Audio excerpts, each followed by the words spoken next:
ಇವತ್ತಿನ ನಮ್ಮ ಮಾತುಕತೆಯ ಕೇಂದ್ರಬಿಂದು ಟಿ ಪಿ ಕೈಲಾಸಂ.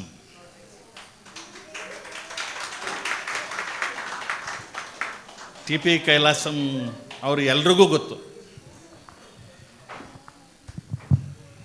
ಈ ಕಾರ್ಯಕ್ರಮಕ್ಕೆ ಕೊಟ್ಟಿರುವಂತಹ ಶೀರ್ಷಿಕೆ ಟಿಪಿಕಲ್ ಟಿ ಪಿ ಕೈಲಾಸಂ. ಇದು ನನ್ನ ಶೀರ್ಷಿಕೆ ಅಲ್ಲ. ಕೆಲವಾರು ವರ್ಷಗಳ ಹಿಂದೆ ಸಿ ಆರ್ ಸಿಂಹ ಅವರು ಹವ್ಯಾಸಿ ರಂಗಭೂಮಿಯಲ್ಲಿ ಒಂದು ಅದ್ಭುತವಾದ ನಾಟಕವನ್ನು ಮಾಡಿದರು. ಅದರಲ್ಲಿ ಅವರು ಕೈಲಾಸಂ ಅವರ ಪಾತ್ರವನ್ನು ನಿರ್ವಹಿಸಿದರು. ಅದು ಏಕವ್ಯಕ್ತಿ ಪ್ರದರ್ಶನ, ಒನ್ ಮ್ಯಾನ್ ಶೋ.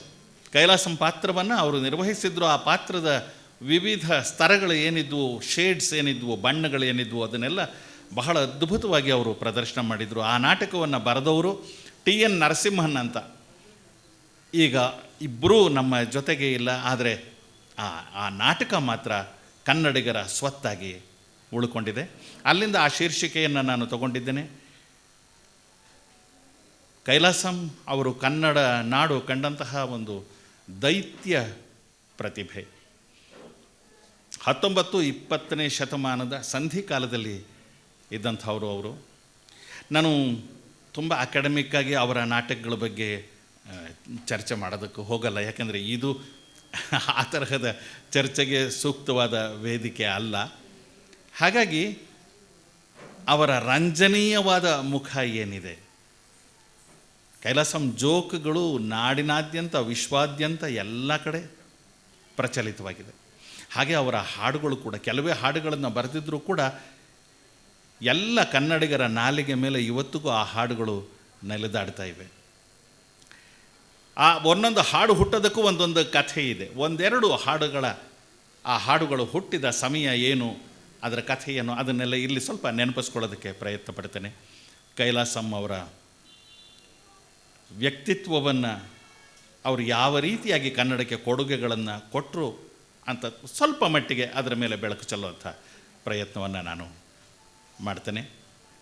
ಕೈಲಾಸಂ ಅವರೇ ಹೇಳ್ಕೊಳ್ಳೋ ಹಾಗೆ, ಕನ್ನಡ ಕವಿಕುಲ ತಿಲಕಂ ಗುಂಡಂ, ಕನ್ನಡಕ್ಕೊಬ್ಬನೇ ಕೈಲಾಸಂ, ಕವಿ ಮಂಡಲಾಗ್ರೇಸರ ಚಂಡ ಪ್ರಚಂಡ ಗುಂಡು ಕೈಲಾಸಂ, ಕನ್ನಡ ಪ್ರಹಸನ ಪ್ರಪಿತಾಮಹ ಕೈಲಾಸಂ.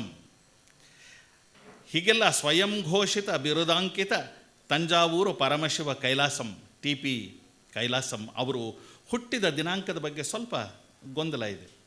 ಒಬ್ಬೊಬ್ಬರು ಒಂದೊಂದು ರೀತಿಯಾಗಿ ಹೇಳಿದ್ದಾರೆ. ಆದರೆ ಖ್ಯಾತ ನೃತ್ಯಪಟು ಹಾಗೂ ವಿಮರ್ಶಕ ಎಸ್.ಎನ್. ಚಂದ್ರಶೇಖರ್ ಅವರ ಬಳಿ ಬರ್ನ್ಸ್ ಬರ್ತ್ಡೇ ಬುಕ್ ಅಂತ ಒಂದು ಪುಸ್ತಕ ಇದೆಯಂತೆ.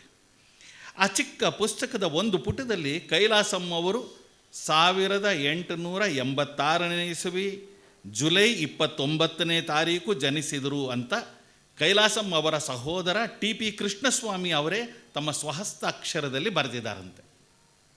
ಅವರ ಸೋದರನೇ ಹೇಳಿದ್ದಾರೆ ಅಂತಂದಮೇಲೆ ಅದು ಸಾಕಷ್ಟು ಅಥೆಂಟಿಕ್ ಆದಂತಹ ಇನ್ಫಾರ್ಮೇಷನ್ನೇ ಇರಬೇಕು. ಆದ್ದರಿಂದ ನಾಡಿದ್ದು 29ನೇ ತಾರೀಕು ಅವರ ಜನ್ಮದಿನ. ಯೋಗ ಅನ್ನೋ ರೀತಿಯಲ್ಲಿ ಇವತ್ತು ಕೈಲಾಸಂ ಅವರನ್ನು ಕುರಿತು ನಾವು ಕಾರ್ಯಕ್ರಮ ಮಾಡ್ತಾಯಿದ್ದೀವಿ. ಇದು ನನ್ನ ಪಾಲಿಗೆ ಒದಗಿ ಬಂದಿರೋಂಥ ಒಂದು ಸುವರ್ಣಾವಕಾಶ ಅಂತ ನಾನು ಭಾವಿಸ್ತೇನೆ. ಅದಕ್ಕಾಗಿ ಪರಂ ಸಂಸ್ಥೆಯವರಿಗೆ, ಆತ್ಮೀಯ ಗೆಳೆಯ ಸೋದರ ಪ್ರವೀಣ್ ಡಿ ರಾವ್ ಅವರಿಗೆ ನಾನು ವಂದನೆಗಳನ್ನು ಅರ್ಪಿಸ್ತೇನೆ. ಕೈಲಾಸಂ ಅವರ ಬದುಕು, ವ್ಯಕ್ತಿತ್ವದ ಬಗ್ಗೆ ಕೆಲವು ವಿಚಾರಗಳು. ಕೈಲಾಸಂ ಅವರ ತಂದೆ ಪರಮಶಿವ ಅಯ್ಯರ್ ಅವರು ಪ್ರಾರಂಭದಲ್ಲಿ ಉಪನ್ಯಾಸಕರಾಗಿರ್ತಾರೆ. ಆನಂತರ ಅಸಿಸ್ಟೆಂಟ್ ಕಮಿಷನರ್ ಆಗಿ ನಾಡಿನ ಹಲವಾರು ಕಡೆಗಳಲ್ಲಿ ಕಾರ್ಯನಿರ್ವಹಿಸಿದವರು. ಅವರು ಆಗರ್ಭ ಶ್ರೀಮಂತರು. ಕೈಲಾಸಂ ಅವರ ಪ್ರಾಥಮಿಕ ವಿದ್ಯಾಭ್ಯಾಸ ನಡೆದದ್ದು ಮೈಸೂರು ಮತ್ತು ಹಾಸನಗಳಲ್ಲಿ. ಹೈಸ್ಕೂಲ್ ನಂತರ ಮದ್ರಾಸಿನ ಪ್ರೆಸಿಡೆನ್ಸಿ ಕಾಲೇಜ್ಗೆ ಸೇರಿ 1907ನೇ ಇಸವಿಯಲ್ಲಿ BA ಪರೀಕ್ಷೆಯಲ್ಲಿ ಮದ್ರಾಸ್ ಪ್ರಾಂತ್ಯಕ್ಕೆ ಪ್ರಪ್ರಥಮರಾಗಿ ಉತ್ತೀರ್ಣಗೊಂಡು ಮದ್ರಾಸ್ ವಿಶ್ವವಿದ್ಯಾಲಯದಿಂದ ಕ್ರೋಮಾರ್ಟಿ ಅನ್ನೋ ಪದಕವನ್ನು ಗಳಿಸ್ತಾರೆ ಕೈಲಾಸಂ ಅವರು. ಆನಂತರ ಅವರ ತಂದೆಯವರ ಅಪೇಕ್ಷೆಯ ಮೇರೆಗೆ ಉನ್ನತ ವಿದ್ಯಾಭ್ಯಾಸಕ್ಕಾಗಿ ಇಂಗ್ಲೆಂಡ್ಗೆ ಹೋದ ಕೈಲಾಸಂ ಅವರು 1908ರಿಂದ 14ರವರೆಗೆ ಇಂಗ್ಲೆಂಡಲ್ಲೇ ಇರ್ತಾರೆ. ಅಲ್ಲಿಯ ರಾಯಲ್ ಕಾಲೇಜ್ ಆಫ್ ಸೈನ್ಸ್ನಲ್ಲಿ ಭೂಗರ್ಭಶಾಸ್ತ್ರವನ್ನು ತೆಗೆದುಕೊಂಡು ಅಲ್ಲಿ ಪ್ರತಿ ಪರೀಕ್ಷೆಯಲ್ಲೂ ಪ್ರಥಮ ಸ್ಥಾನವನ್ನು ಗಳಿಸ್ತಾರೆ. ಕೊನೆಯಲ್ಲಿ 7 ಚಿನ್ನದ ಪದಕ, 7 ಪಾರಿತೋಷಕಗಳನ್ನು ಪಡೀತಾರೆ. BA, ARCSC, FRGS ಇವು ಕೈಲಾಸಂ ಅವರು ಪಡೆದಂತಹ ಪದವಿಗಳು. 1915ರಲ್ಲಿ ಅಂದರೆ ಮೊದಲನೇ ವಿಶ್ವ ಮಹಾಯುದ್ಧ ಆರಂಭವಾದ ಮೇಲೆ ಅವರು ಸ್ವದೇಶಕ್ಕೆ ಮರಳಿ ಬಂದು ಬಿಡ್ತಾರೆ. ಚಿಕ್ಕಂದಿನಿಂದನೇ ಅವರಿಗೆ ನಾಟಕ, ಸಂಗೀತಗಳಲ್ಲಿ ವಿಪರೀತ ಆಸಕ್ತಿ. ಅವರು ಇಂಗ್ಲೆಂಡಲ್ಲಿ ಇದ್ದಾಗ ಆದಂತಹ ಒಂದೆರಡು ಸ್ವಾರಸ್ಯಕರವಾದಂತಹ ಪ್ರಸಂಗಗಳನ್ನು ನಾನು ಈಗ ಜ್ಞಾಪಿಸ್ಕೊತೇನೆ. ಲಂಡನ್ನಿನ ಸುಪ್ರಸಿದ್ಧವಾದ ಗ್ಲೋಬ್ ಥಿಯೇಟರ್ನಲ್ಲಿ ವರ್ಷದ 3-4 ತಿಂಗಳು ಪ್ರತಿನಿತ್ಯ ಅನ್ನೋ ಹಾಗೆ ಪ್ರಖ್ಯಾತ ಕಲಾವಿದರಿಂದ ನಾಟಕಗಳು ನಡೀತಾ ಇದ್ವು. ಆ ನಾಟಕಗಳನ್ನು ನೋಡೋದಕ್ಕೋಸ್ಕರ 3 ತಿಂಗಳು ನಾಟಕ ನಡೆಯುತ್ತೆ. ಅವನು ನೋಡಬೇಕು, ಕಿಸೆಯಲ್ಲಿ ಹಣ ಜಾಸ್ತಿ ಇಲ್ಲ. 9 ತಿಂಗಳು ಏನು ಮಾಡ್ತಾರೆ, ಮಹಾ ಜಿಪುಣತನದಲ್ಲಿ ಜೀವನವನ್ನು ಮಾಡಿ ಕಾಸನ್ನು ಕೂಡ ಹಾಕ್ಕೊಂಡು ಆ ನಾಟಕಗಳನ್ನು ನೋಡ್ತಿರ್ತಾರೆ ಕೈಲಾಸಂ ಅವರು. ಅವುಗಳ ಪೈಕಿ ಬರ್ನಾರ್ಡ್ ಶಾ ಹಾಗೂ ಹೆನ್ರಿಕ್ ಇಬ್ಸನ್ರ ಸಾಮಾಜಿಕ ನಾಟಕಗಳು ಕೈಲಾಸಂ ಅವರ ಮೇಲೆ ಅತಿಯಾದ ಪರಿಣಾಮವನ್ನು ಬೀರಿದ್ವು. ನಮ್ಮ ಕನ್ನಡದಲ್ಲೂ ಇಂತಹ ವಿಡಂಬನಾತ್ಮಕ ಸಾಮಾಜಿಕ ಪ್ರಹಸನಗಳು, ನಾಟಕಗಳು ಬರಬೇಕು ಅನ್ನೋ ವಿಚಾರ ಕೈಲಾಸಂ ಅವರ ತಲೆ ಹೊಕ್ಕಿದ್ದು ಆ ಸಮಯದಲ್ಲಿ. ಒಂದು ಸಲ ಗ್ಲೋಬ್ ಥಿಯೇಟರ್ನಲ್ಲಿ ಒಥೆಲೋ, ಶೇಕ್ಸ್ಪಿಯರ್ನ ಒಥೆಲೋ ನಾಟಕದ ಪ್ರದರ್ಶನ ಇರುತ್ತೆ. ಬರ್ನಾರ್ಡ್ ಶಾ ಅವರು ಮುಖ್ಯ ಅತಿಥಿಗಳಾಗಿ ಆ ನಾಟಕವನ್ನು ನೋಡೋದಕ್ಕೆ ಅವತ್ತು ಆಗಮಿಸಿರ್ತಾರೆ. ಕೈಲಾಸಂ ಪ್ರೇಕ್ಷಕ ವರ್ಗದಲ್ಲಿ ಕೂತಿರ್ತಾರೆ. ನಾಟಕ ಪ್ರಾರಂಭ ಆಗುತ್ತೆ. ಒಥೆಲೋ ಪಾತ್ರಧಾರಿ ಅಂತೂ ಅದ್ಭುತವಾಗಿ ಅಭಿನಯಿಸಿರ್ತಾನೆ. ಬಹಳ ಪ್ರಸಿದ್ಧನಾದ ನಟ ಆತ. ಏನು ಪ್ರೇಕ್ಷಕರೆಲ್ಲ ಹುಚ್ಚೆದ್ದು ಕುಣಿದು ಬಿಡ್ತಾರೆ, ಇಂಥ ಅದ್ಭುತವಾದ ನಟನೆಯನ್ನು ನಾವು ನೋಡೇ ಇಲ್ಲ ಅಂತ. ಸಂತೋಷ ಆಗುತ್ತೆ ಆ ಪಾತ್ರಧಾರಿಗೆ. ಆಮೇಲೆ ಅದು ಏನು ಇದ್ದಕ್ಕಿದ್ದ ಹಾಗೆ ಆತನಿಗೆ ಹುರುಪು ಬರುತ್ತೋ ಕಾಣೆ, ಅಲ್ಲಿ ಏನೋ ಒಂದು ಸಣ್ಣ ಘಟನೆ ಆಗಿರುತ್ತೆ. ಅಲ್ಲಿ ಯಾರೋ ಬಂದು ಈ ಪಾತ್ರವನ್ನು ಇನ್ನೂ ಚೆನ್ನಾಗಿ ಅಭಿನಯಿಸಬಹುದಾಗಿತ್ತು ಅಂತ ಏನೋ ಹೇಳಿಬಿಟ್ಟಿದ್ದಾರೆ. ಅದು ಅವನ ಮನಸ್ಸಲ್ಲಿ ಉಳಿದುಬಿಟ್ಟಿದೆ. ಸ್ಟೇಜ್ ಮೇಲೆ ಬಂದು, ನಾನು ಈ ಒಥೆಲೋ ಪಾತ್ರವನ್ನು 100 ಕಡೆಗಳಲ್ಲಿ ಅಭಿನಯಿಸಿದ್ದೇನೆ, ಆದರೆ ಲಂಡನ್ನಲ್ಲಿ ಯಾರೋ ಒಬ್ಬರು ಈ ಪಾತ್ರನ ಇನ್ನೂ ಚೆನ್ನಾಗಿ ಅಭಿನಯಿಸಬಹುದಾಗಿತ್ತು ಅನ್ನೋ ಅಭಿಪ್ರಾಯ ವ್ಯಕ್ತಪಡಿಸಿದ್ದಾರೆ. ಆ ಪಾತ್ರವನ್ನು ಅವರ ಅಭಿಪ್ರಾಯದ ಹಾಗೆ ನನಗಿಂತ ಉತ್ತಮವಾಗಿ ನಿಮ್ಮಲ್ಲಿ ಯಾರಾದರೂ ಅಭಿನಯಿಸಿದ್ದೆ ಆದರೆ ನಾನು ಇನ್ನು ಮುಂದೆ ಈ ಪಾತ್ರವನ್ನು ಮಾಡೋದನ್ನು ಬಿಟ್ಟು ಬಿಡ್ತೇನೆ ಅಂತಾನೆ. ಎಲ್ಲ ತಬ್ಬಿಬ್ಬಾಗುತ್ತಾರೆ. ಇದೇನು ಇದ್ದಕ್ಕಿದ್ದ ಹಾಗೆ ಈ ರೀತಿಯ ಒಂದು ಪಂಥವನ್ನು ನೀಡ್ತಾ ಇದ್ದಾನೆ ಅವನು ಅಂತ. ಯಾರೂ ಮುಂದೆ ಬರಲ್ಲ, ಯಾರಿಗ ಆ ಧೈರ್ಯ ಇರುತ್ತೆ ಅಥವಾ ಆ ಕಲೆಗಾರಿಕೆ ಕೂಡ ಯಾರಲ್ಲಿ ಇರುತ್ತೆ.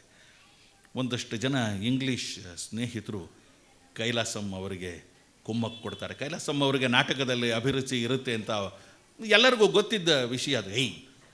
You go on the stage, you go on the stage, you perform. ಸರಿ, ಇವರು ಭಾಳ ಪುಳಕಿತರಾಗಿ ಭಾಳ ರೋಮಾಂಚಿತರಾಗಿ ಆಗಲಿ ಒಂದು ಪ್ರಯತ್ನ ಮಾಡೇ ಬಿಡೋಣ ಒಂದು ಸೀದಾ ಬರ್ತಾರೆ, ಸ್ಟೇಜ್ ಹತ್ತುತ್ತಾರೆ. ರಂಗಮಂಚವನ್ನು ಏರಿ ಸೂಟು ಬೂಟಿನ ತೊಡಗಿಯಲ್ಲೇ ಒಥೆಲೋ ಪಾತ್ರದ ಹಲವು ಮುಖ್ಯ ಭಾಗಗಳನ್ನು ಅದ್ಭುತವಾಗಿ ಅಭಿನಯಿಸಿ ತೋರಿಸ್ತಾರೆ. ಅದು ಕೈಲಾಸಂ ತಾಕತ್ತು. ಎಷ್ಟರ ಮಟ್ಟಿಗೆ ಅವರಿಗೆ ಶೇಕ್ಸ್ಪಿಯರ್ ನಾಟಕಗಳಾಗಲಿ, ಇಬ್ಸನ್ ನಾಟಕಗಳಾಗಲಿ ಕರತಲಾಮಲಕ ಆಗಿಬಿಟ್ಟಿತ್ತು ಅಂತಂದರೆ ಯಾವ ಕ್ಷಣದಲ್ಲಿ ಯಾವ ಸಾಲನ್ನು ಹೇಳಿದ್ರೂ ಕೂಡ ಹೇಳಬಲ್ಲಂಥ ಸಾಮರ್ಥ್ಯ ಅವರಿಗಿತ್ತು. ಬಹಳ ಅದ್ಭುತವಾಗಿ ಅಭಿನಯಿಸ್ತಾರೆ. ಸವಾಲು ಹಾಕಿದ ನಟ ಕೂಡ ಬಂದು ಕೈ ಕುಲುಕಿ ಅಭಿನಂದನೆಗಳನ್ನು ತಿಳಿಸ್ತಾನೆ. ಎಲ್ಲಕ್ಕಿಂತ ಮುಖ್ಯವಾಗಿ ಬರ್ನಾರ್ಡ್ ಶಾ ಅವರು ಬಂದು ಕೈಲಾಸಂ ಅವರ ಕೈ ಕುಲುಕಿ, well done young man, you are an actor ಅಂತ ಹೇಳ್ತಾರೆ. ಯಾರೋ ಹೇಳೋ ಮಾತಲ್ಲ ಅದು, ಜಾರ್ಜ್ ಬರ್ನಾರ್ಡ್ ಶಾ ಖ್ಯಾತ ನಾಟಕಕಾರ. ಅವರು ಬಂದು ಕೈಲಾಸಂ ಅವರ ಅಭಿನಯವನ್ನು ಮೆಚ್ಚಿಕೊಂಡು ಯು ಆರ್ ಆ್ಯನ್ ಆ್ಯಕ್ಟರ್ ಅಂತ ಹೇಳ್ತಾರೆ. ಇನ್ನೊಂದು ಪ್ರಸಂಗ, ಲಂಡನ್ನಲ್ಲಿ ಪ್ರತಿ ವರ್ಷ ಅಂತಾರಾಷ್ಟ್ರೀಯ ಮಟ್ಟದ ಕುಸ್ತಿ ಪಂದ್ಯ ನಡೀತಿರುತ್ತೆ. ಭಾರತದಿಂದ ಅಲ್ಲಾ ಬಕ್ಷ್ ಅನ್ನುವಂಥ ಕುಸ್ತಿಪಟು ಅಲ್ಲಿಗೆ ಹೋಗಿರ್ತಾರೆ. ಇಂಗ್ಲೆಂಡಿನಲ್ಲಿ ಒಬ್ಬ ಪ್ರಸಿದ್ಧ ಪೈಲ್ವಾನ ಇರ್ತಾನೆ, ಫ್ರಾಂಕ್ ಗಾಚ್ ಅಂತ, ಬಹಳ ಸುಪ್ರಸಿದ್ಧ ಪೈಲ್ವಾನ. ಅವರಿಬ್ಬರ ನಡುವೆ ಪಂದ್ಯ ಏರ್ಪಾಟಾಗಿರುತ್ತೆ. ನಮ್ಮ ಅಲ್ಲಾ ಬಕ್ಷ್ ದೈತ್ಯಾಕಾರ, ಅವನ ಮುಂದೆ ಫ್ರಾಂಕ್ ಗಾಚ್ ಬಂದು ನಿಂತುಕೊಂಡ್ರೆ ಆ ಗಾಚು ನಮ್ಮ ಬಕ್ಷ ಮುಂದೆ ಪೀಚು. ಇಂಗ್ಲೆಂಡ್ನವರಿಗೆ ಭಯ ಶುರುವಾಗಿ ಹೋಗಿಬಿಡುತ್ತೆ. ಎಲ್ಲಿ ತಮ್ಮ ಪೀಚ್ ಗಾಚನ್ನು ಈ ಅಲ್ಲಾ ಭಕ್ಷ ಹುರಿದು ಭಕ್ಷಿಸಿಬಿಡ್ತಾನೋ, ಬಟ್ಟೆ ಒಗೆಯೋ ಹಾಗೆ ಒಗೆದು ಬಿಸಾಕಿಬಿಡ್ತಾನೋ ಅಂತ ಭಯ ಶುರು ಆಗಿಬಿಡುತ್ತೆ. ಭಾರತದ ಎದುರಿಗೆ ಸೋಲು ಒಪ್ಪಿಕೊಳ್ಳೋದೆ, ಅದು ಇಂಗ್ಲೆಂಡವರು ಆಗಲ್ಲ. ಅದಕ್ಕೆ ಅವ್ರ ನರಿ ಬುದ್ಧಿ ಶುರುವಾಗತ್ತೆ.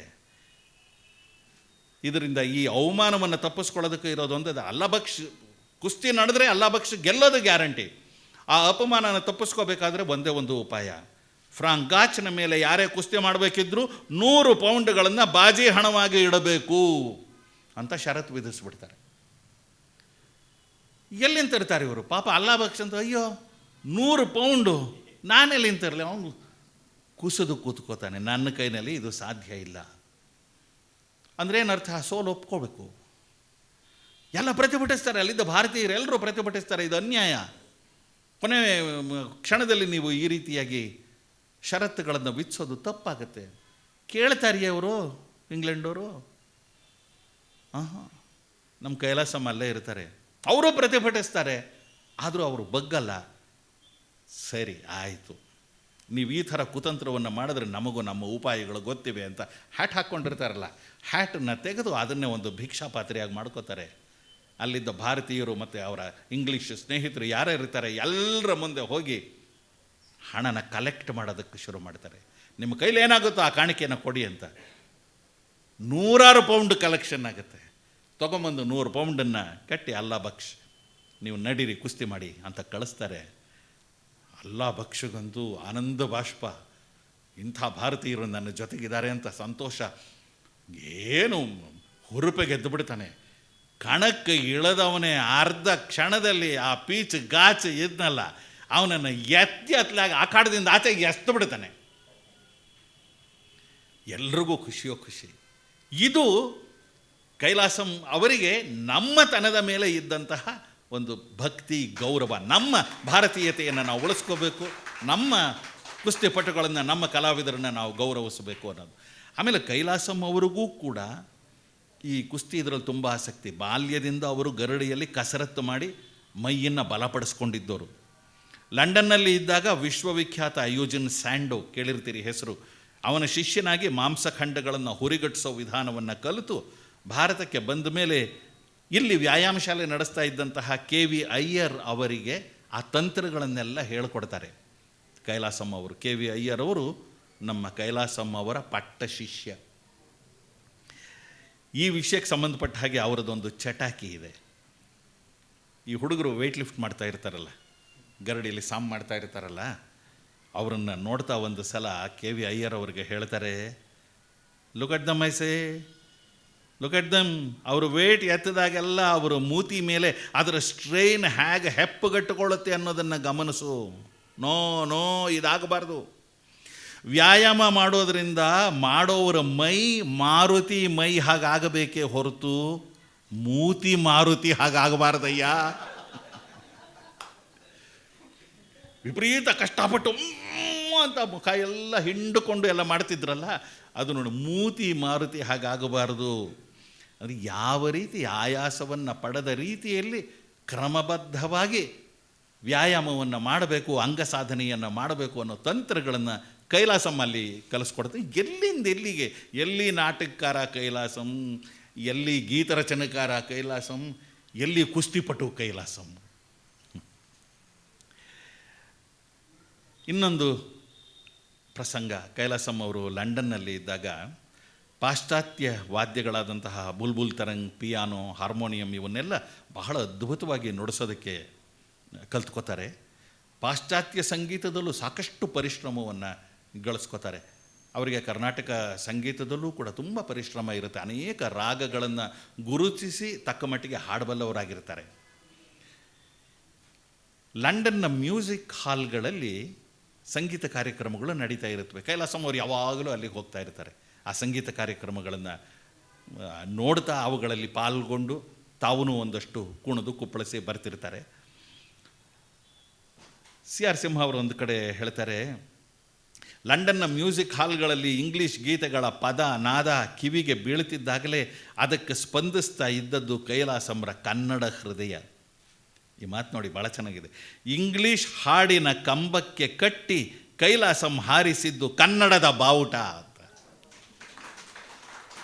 CR ಸಿಂಹ ಅವರ ಮಾತಿದು. BR ಜಯರಾಮ್ ಸಾಕಷ್ಟು ಜನ ಕೇಳಿರ್ತೀರಿ, ನಮ್ಮ ಹಿರಿಯ ನಟ, ಅದ್ಭುತವಾದ ನಟ. ಸಂಸ್ಕಾರ ಆ ಚಿತ್ರದಲ್ಲೆಲ್ಲ ಅಭಿನಯಿಸಿದ್ದವರು. ಕೈಲಾಸಂಬರ ನಾಟಕಗಳಲ್ಲಂತೂ ಆ ವಿತಂತುವಿನ ಪಾತ್ರ ಬರುತ್ತೆ, ಅಂದರೆ ವಿಧವೆಯ ಪಾತ್ರ. ಆ ಕಾಲದಲ್ಲೇ ಅದನ್ನೆಲ್ಲ ಬೋಡಮ್ಮನ ಪಾತ್ರ ಅನ್ನೋರು ಆ ಶಬ್ದಗಳನ್ನು ನನಗೆ ಬಳಸೋದಕ್ಕೆ ಇಷ್ಟವಿಲ್ಲ. ಆ ಪಾತ್ರವನ್ನು ಒಂಥರ ಸ್ಪೆಷಲಿಸ್ಟ್ ಥರ ಅಭಿನಯಿಸ್ತಾ ಇದ್ದವರು ಬಿ ಆರ್ ಜಯರಾಮ್ ಅವರು. ಕೈಲಾಸಂ ಅವರು ಕೂಡ ಆ ತರಹದ ಪಾತ್ರಗಳನ್ನು ಅನೇಕ ನಾಟಕಗಳಲ್ಲಿ ಅಭಿನಯಿಸಿದ್ದಾರೆ. ಪ್ರಾಸಂಗಿಕವಾಗಿ ತಕ್ಷಣ ನೆನಪಿಗೆ ಬಂತು ಅದು. ಯಾರೋ ಒಬ್ಬ ಅವರು ಆ ರೀತಿ ಆ ವಿಧವೆಯ ಪಾತ್ರವನ್ನು ನಿರ್ವಹಿಸಿದ್ದನ್ನು ನೋಡಿ ಅದು ಎಷ್ಟು ಅದ್ಭುತವಾಗಿ ಅಭಿನಯಿಸಿದ್ದು ಅಂತ, ಏನು ಅದ್ಭುತವಾಗಿ ಅಭಿನಯಿಸ್ಬಿಟ್ರಿ ಸರ್, ಅರಮನೆ ಬಕ್ಷಿ ಆತ, ಏನು ಅದ್ಭುತವಾಗಿ ಅಭಿನಯಿಸ್ರಿ, ಯಾರೇ ಬಾರ್ನ್ ಬಿಡೋಯ್ಸೆ.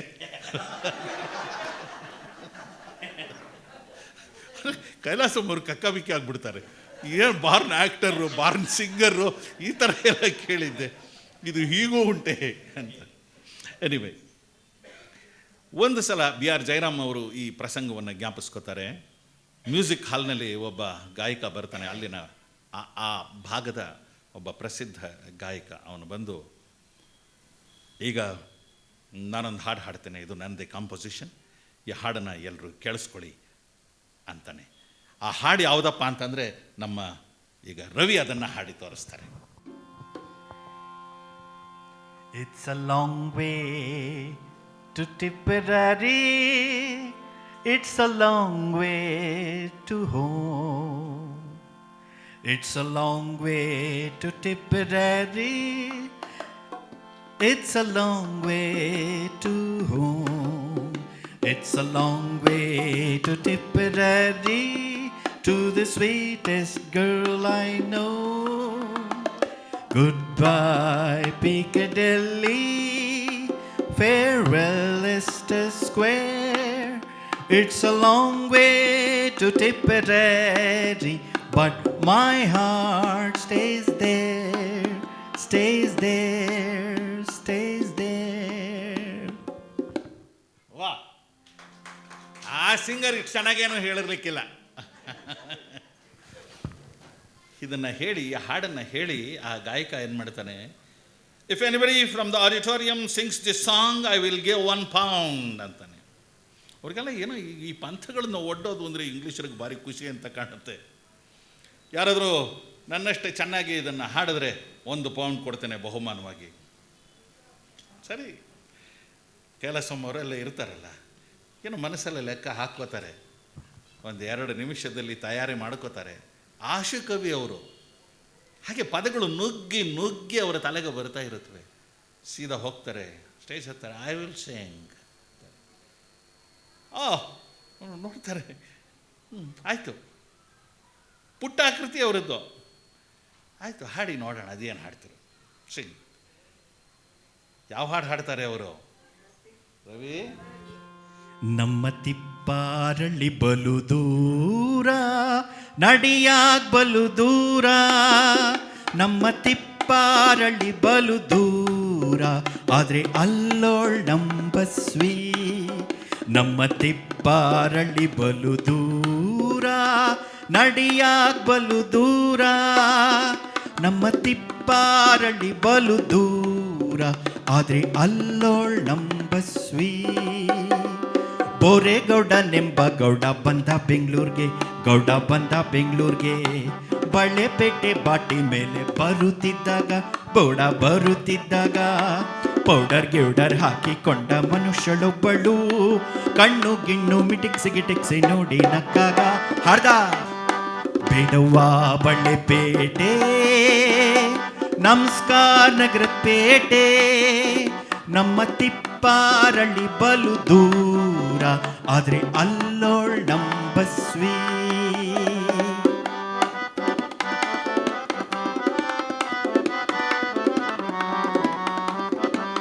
ತಮಾಷೆ ನೋಡಕ್ ಬೋರ ಬಂದ ಲಾಲ್ಬಾಗ್ ತೋಟಕ್ಕೆ, ಬೋರ ಲಾಲ್ಬಾಗ್ ತೋಟಕ್ಕೆ, ಹುಲಿ ನೋಡಿ ಬರೆ ಹಾಕಿ ದೊಡ್ಬೇಕ್ ಅನ್ಕೊಂಡ, ಬೋರ ದೊಡ್ಬೇಕ್ ಅನ್ಕೊಂಡ, ಬೋನೊಳ್ ನುಗ್ಗಿ ಹುಲಿ ಬೆನ್ಸವ್ರದ ಪುಸ್ ಪುಸ್ ಅಂತಿದ್ದ, ಬೋರ ಪುಸ್ ಪುಸ್ ಅಂತಿದ್ದ, ಹುಲಿ ರೇಕೊಂಡ್ ಬೋರನ್ ಕೆಡ್ಕೊಂಡ್ ಅಲ್ಗಳ್ ಬಿಟ್ಟಾಗ, ಬೋರ ಬೆದರ್ಕೊಂಡ್ ಕಣ್ಣೀರ್ ಸುರ್ಸ್ತಾ ಕೈ ಮುಗೇರಿಸ್ದ, ಬಿಟ್ಬಿಡಪ್ಪ ಬೆಕ್ಕಿನ ರಾಯ, ನಮಸ್ಕಾರ ನನ್ನೊಡೆಯ, ನಮ್ಮ ತಿಪ್ಪಾರಳ್ಳಿ ಬಲು ದೂರ, ಆದ್ರೆ ಅಲ್ಲೋಳ್ ನಂಬಸ್ವಿ.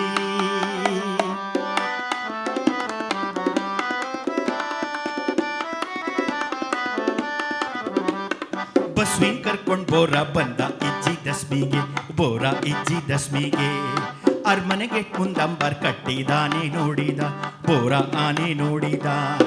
ಬಸ್ವಿನ ಆನೆ ಮೇಲೆ ತುಸ್ಬಿಡ್ತಾನು ಒತ್ಬಿಟ್ಟ, ಬೋರ ಬುರ್ಬುರ್ ನತ್ಬಿಟ್ಟ. ಮೌತಾರ್ ಮುಲ್ಕ ಗುಳಿಕಾರ್ ಗುಮ್ಮ ಗಿಳಿ ಅಂತ ಕಿರ್ಸ್ದಾಗ, ಆನೆ ಕೊರಳ್ನ ತುಳಿತ ನಡೆಸ್ತಾ ಹಾಡ್ತಾ ಹೋಗ್ತಿದ್ದ. ಮನೆ ಗೊಗ್ರೋ ಮಾವುತ್ ಸಾಬ್ರ, ಗಂಟ್ಲು ಉಳ್ಳಿಸ್ಕೊಳ್ರೋ ಗುರಿಕಾರ, ನಮ್ಮ ತಿಪ್ಪಾರಳ್ಳಿ ಬಲು ದೂರ, ನಡಿಯಾಕ್ ಬಲು ದೂರ. ನಮ್ಮ ತಿಪ್ಪಾರಳ್ಳಿ ಬಲು ದೂರ, ನಡಿಯಾಕ್ ಬಲು ದೂರ. ನಮ್ಮ ತಿಪ್ಪಾರಳ್ಳಿ ಬಲು ದೂರ, ಆದ್ರೆ ಅಲ್ಲಿಗೆ ನಡೆವೋಳ್ ನಂಬಸ್ವಿ.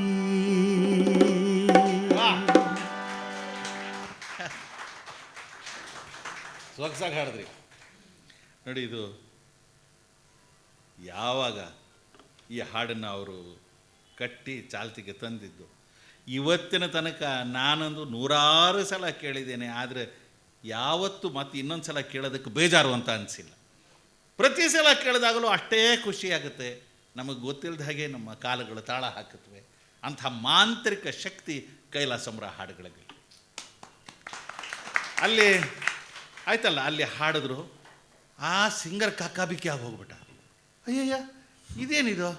ನನ್ನ ಹಾಡಿದ್ದ ಹಾಗೆ ಇದೆ, ನನ್ನ ಹಾಡಿನ ಟ್ಯೂನೇನೇ ಇದು, ಅದೇ ಬಂಧ ಎಲ್ಲ ಹಾಗೇ ಇದೆ, ಅದ್ರ ಭಾಷೆ ಬೇರೆ. ಇದೇನಿದು? Which language is this?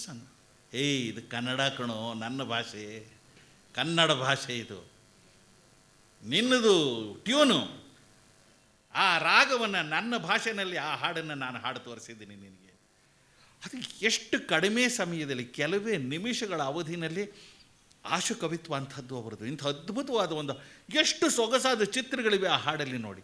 ಅದು ಹೇಗೆ ಹೊಳಿತಿತ್ತು ಅವರಿಗೆ ಇವೆಲ್ಲ, ಅದು ಒಂದು ನಿಜವಾಗಲೂ ಮಿಸ್ಟ್ರಿ. ಆ ಹಾಡನ್ನು ಕೇಳಿದ ಮೇಲೆ ಆ ಸಿಂಗರ್ ಬಂದು ಅವರು ಕೈ ಕುಲುಕಿ ತಬ್ಬಗೊಂಡು 1 ಪೌಂಡು ಬಹುಮಾನವನ್ನು ಕೊಟ್ಟು ಹೋಗ್ತಾನೆ ಅಲ್ಲಿಂದ. ಮುಂದೆ ಭಾರತಕ್ಕೆ ಬಂದ ಮೇಲೆ ಕೈಲಾಸಂ ಅವರು ಗಣಿ ಇಲಾಖೆಯಲ್ಲಿ ಅಧಿಕಾರಿಯಾಗಿ ಕೆಲಸಕ್ಕೆ ಸೇರ್ಕೋತಾರೆ. ಆದರೆ ಅಲ್ಲಿನ ಕೊಳಕು ರಾಜಕೀಯದಿಂದ ಬೇಸತ್ತು ರಾಜೀನಾಮೆ ಕೊಟ್ಟು ಹೊರಗೆ ಬರ್ತಾರೆ.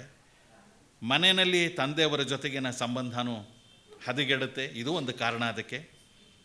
ನೀತಿ, ನಿಯಮ, ಧರ್ಮ, ಕರ್ಮ, ಶಿಸ್ತು, ಸಂಪ್ರದಾಯಗಳನ್ನು ಬಲವಾಗಿ ತಬ್ಬಿದ್ದ ಪರಮಶಿವ ಅಯ್ಯರವರಿಗೆ ಮಗನ ಅಶಿಸ್ತಿನ ಜೀವನ ಸರಿ ಬರೋದಿಲ್ಲ. ಜೊತೆಗೆ ಧೂಮಪಾನ, ಮದ್ಯಪಾನದಂತಹ ಕೆಟ್ಟ ಚಟಗಳು ಬೇರೆ. ಹೀಗಾಗಿ ಕೈಲಾಸಂ ಅವರು ಮನೆಯಿಂದ ಹೊರಗೆ ಬರಬೇಕಾಗತ್ತೆ. ಪರಮಶಿವ ಅಯ್ಯರ್ ಅವರಿದ್ದ ಬಂಗಲೆ ಹೆಸರು ವೈಟ್ ಹೌಸ್. ಅಲ್ಲಿಂದ ಹೊರಗೆ ಬಂದ ಮೇಲೆ ಅಲ್ಲೇ ಸಮೀಪದಲ್ಲೇ ಒಂದು ಹಾಳು ಬಿದ್ದಿದ್ದ ಕೋಣೆನ ಬಾಡಿಗೆಗೆ ಗೊತ್ತು ಮಾಡ್ಕೋತಾರೆ ಕೈಲಾಸಂ. ಕೋಣೆ ಅಂದರೆ ಕೋಣೆ ಅಲ್ಲ, ಅದು ಗೊಗ್ಗಯ್ಯನ ಗುಹೆ, ಅದು ಅಥವಾ ದೊಡ್ಡ ಹೆಗ್ಗಣದ ಬಿಲದ ಹಾಗೆ ಇದ್ದ ಜಾಗ. ಹಾಗಾಗಿ ಕೈಲಾಸಂ ಅದಕ್ಕೆ ಕೊಟ್ಟ ಹೆಸರು ನೂಕ್ ಅಂತ. ಅಲ್ಲಿ ವಾಸ ಆರಂಭಿಸಿದ ಮೇಲೆ ಅದು ಕೈಲಾಸಂ ಸ್ನೂಕ್ ಅಂತಲೇ ಪ್ರಸಿದ್ಧಿ ಆಗಿಬಿಡುತ್ತೆ. ಒಂದು ಸಲ ಕೈಲಾಸಂ ಅವರ ಜೊತೆಯಲ್ಲಿ ನಮ್ಮ ಮಾಸ್ತಿ ಅವರು ಅಲ್ಲಿಗೆ ಬರ್ತಾರೆ. ಬಂದು ಆ ನೂಕ್ನ ಬಾಗಿಲನ್ನು ತೆಗೆಯೋಕ್ಕೆ ಪ್ರಯಾಸ ಪಡ್ತಿರ್ತಾರೆ, ಬರ್ತಾ ಇರಲ್ಲ, ಬಾಗಿಲು ತೆಗಿಯೋಕ್ಕೆ ಆಗ್ತಿರಲ್ಲ. ಕೈಲಾಸಂ ಹಿಂದಿಂದ ಬಂದು ಅವರು ಬೆನ್ನು ತಟ್ಟಿ, ಅಣ್ಣ, ಈ ನೂಕ್ನ ಬಾಗಿಲನ್ನು ಬಲವಾಗಿ ನೂಕಿದ್ರೇನೆ ಅದು ಬಿಚ್ಕೊಳ್ಳೋದು, ಬಲ ಎಲ್ಲ ಬಿಟ್ಟು ಒದಿರಿ ಹೇಳ್ತೀನಿ ಅಂತಾರೆ. ಮಾಸ್ತಿ ಅವ್ರಿಗೆ ತುಂಬ ಬೇಜಾರಾಗಿಬಿಡುತ್ತೆ. ಯಾಕಂದರೆ ಆಗರ್ಭ ಶ್ರೀಮಂತರ ಮನೆಯಲ್ಲಿ ಸಿಲ್ವರ್ ಸ್ಪೂನ್ ಬಾಯಿನಲ್ಲಿ ಇಟ್ಟುಕೊಂಡು ಹೊಟ್ಟದಂಥವ್ರು ಈಗ ಇಂಥ ದುಸ್ಥಿತಿಗೆ ಬಂದಿದ್ದಾರಲ್ಲ ಅಂತ ಬಂದು ಈ ಬಿಲದಲ್ಲಿ ಬಂದಿರೋ ಹಾಗಾಯ್ತೆ ನಿಮ್ಮ ಬಾಳು ಅಂತಾರೆ. ಕೈಲಾಸಂ ನಗ್ತಾ ಹೇಳ್ತಾರೆ, ಈ ರೀತಿ ನೂಕ್ನಲ್ಲಿ ನುಗ್ಗೋ ಭಾಗ್ಯ ಎಲ್ರಿಗೂ ಲಭ್ಯ ಆಗಲ್ಲ ಅಣ್ಣ. ಹಣೆ ಬರಹ ಹಳಸ್ಕೊಂಡು ಸಾಕಿ ಸಲಹದವರು ಸಹನೆಯನ್ನು ಕಳ್ಕೊಂಡು ಕತ್ತು ಹಿಡಿದು ನೂಕಿದಾಗ ಹಾಗೆ ನೂಕಿಸ್ಕೊಂಡವ್ರಿಗಷ್ಟೇ ಈ ನೂಕನ ವಾಸ ಲಭ್ಯ. That way I should say I am lucky. ಏನಂತೀರಿ? ಅಂದರೆ ಅಂಥ ಸಂದರ್ಭದಲ್ಲೂ ಕೂಡ ಅವರ ಹಾಸ್ಯ ಪ್ರಜ್ಞೆ ಹೇಗೆ ಜಾಗೃತವಾಗಿರುತ್ತೆ ನೋಡಿ. ಆಮೇಲೆ ಅವರ ದಾರುಣ ಸ್ಥಿತಿಯನ್ನು ನೋಡಿ ಸ್ನೇಹಿತರು, ಮುಖ್ಯವಾಗಿ ಮಾಸ್ತಿ ಅವರು ಬಹಳ ಪ್ರಯತ್ನಪಟ್ಟು ಪರಮಶಿವ ಅಯ್ಯರ್ ಅವರನ್ನು ಒಲಿಸಿ ಕೈಲಾಸಮ್ಮ ಅವರನ್ನು ಮತ್ತೆ ಮನೆಗೆ ಸೇರಿಸ್ತಾರೆ. ಮನೆಗೆ ಸೇರಿಸ್ಕೊಳ್ಳಲ್ಲ ಪರಮಶಿವ ಅಯ್ಯರ್ ಅವರು, ಹೋಗ್ಕೊಳ್ಳಿ ಎಂದುಬಿಟ್ಟು ಮನೆ ಪಕ್ಕದಲ್ಲಿದ್ದ ಕಾರಿನ ಗ್ಯಾರೇಜಲ್ಲಿ ಇರೋದಕ್ಕೆ ಅವರಿಗೆ ಅವಕಾಶವನ್ನು ಮಾಡಿಕೊಡ್ತಾರೆ. ಅಲ್ಲಿಂದ ಕೈಲಾಸಂ ನಾಟಕಗಳನ್ನು ಬರೆಯೋದಕ್ಕೆ ಶುರು ಮಾಡ್ತಾರೆ. ಬರೆಯೋದು ಅಂದರೆ ಅವ್ರು ಯಾವತ್ತೂ ಕೂತು ಬರೆದೋರಲ್ಲ. ಅವರ ಶಿಷ್ಯಕೋಟಿ ಬಹಳ ದೊಡ್ಡದಿರುತ್ತೆ. ಅವ್ರು ಹೇಳ್ತಾ ಹೋಗೋದು, ತೋಚಿದ್ದನ್ನು ಹೇಳ್ತಾ ಹೋಗೋದು, ಅವರ ಶಿಷ್ಯರು ಅದನ್ನೆಲ್ಲ ಬರ್ಕೋತಾ ಹೋಗೋದು.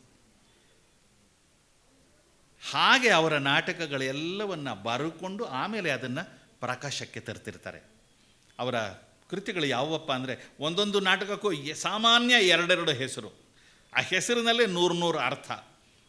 ಟೊಳ್ಳುಗಟ್ಟಿ ಅಥವಾ ಮಕ್ಕಳ ಸ್ಕೂಲ್ ಮನೆಯಲ್ಲಲ್ವೇ, ಅಲ್ಲೇ ಗೊತ್ತಾಗೋಯ್ತು ಆ ನಾಟಕದ ಸತ್ವ ಏನು, ಮಕ್ಕಳ ಸ್ಕೂಲ್ ಮನೆಯಲ್ಲಲ್ವೇ. Polikitti, the story of a born scout. ಬಹಿಷ್ಕಾರ, ಬ್ರ್ಯಾಕೆಟಲ್ಲಿ ಬಡವರಿಗೆ. ಹೋಮ್ ರೂಲು, ಹೊರಗಿನ ಹುಲಿ ಮನೇಲಿ ಇಲಿ. ಗಂಡಸ್ಕತ್ರಿ ಒಂದೇ. ವೈದ್ಯನ ವ್ಯಾಧಿ, ನೆರಹೊರಕೆನೇವೆಯೇ. ತಾಳಿ ಕಟ್ಟೋ ಕೂಲಿನೇ, ಅದಕ್ಕೆ 3 ಭಾಗ, ಪಾತು ತವ್ರ ಮನೆ, ಸಾತು ತವ್ರ ಮನೆ, ಯೋಧೃವಾಣಿ. ಹುತ್ತದಲ್ಲಿ ಹುತ್ತ, ಇದು ಎನ್ ಅನ್ರೊಮ್ಯಾಂಟಿಕ್ ಕಾಮಿಡಿ. ಬಂಡವಾಳು ಇಲ್ಲದ ಬಡಾಯಿ ಅಥವಾ ಹೀಗೂ ಉಂಟೆ. ಅಮ್ಮವರ ಗಂಡ ಅಥವಾ ಯಜಮಾನರ ಹೆಂಡತಿ, ಸೀಕರಣೆ ಸಾವಿತ್ರಿ. ಸತ್ತವನ ಸಂತಾಪ ಅಥವಾ ತ್ರಿಶಂಕು ನರಕ. ನಮ್ಮ ಕಂಪ್ನಿ ಅಥವಾ ಶೂರ್ಪನಖಾ ಕುಲವಧು. ನಮ್ಮ ಕ್ಲಬ್ಬು, ನಮ್ಮ ಬ್ರಾಹ್ಮಣಿಕೆ. ಸೂಳೆ ಅಥವಾ ಒಲವಿನ ಕೊಲೆ. ಇವು ಅವರ ಮುಖ್ಯವಾದ ನಾಟಕಗಳು. ತಾವರೆಕೆರೆ, ಸುಂಕದಕಟ್ಟೆ ಮೊದಲಾದ ಕಥೆಗಳು ಬರೆದಿದ್ದಾರೆ.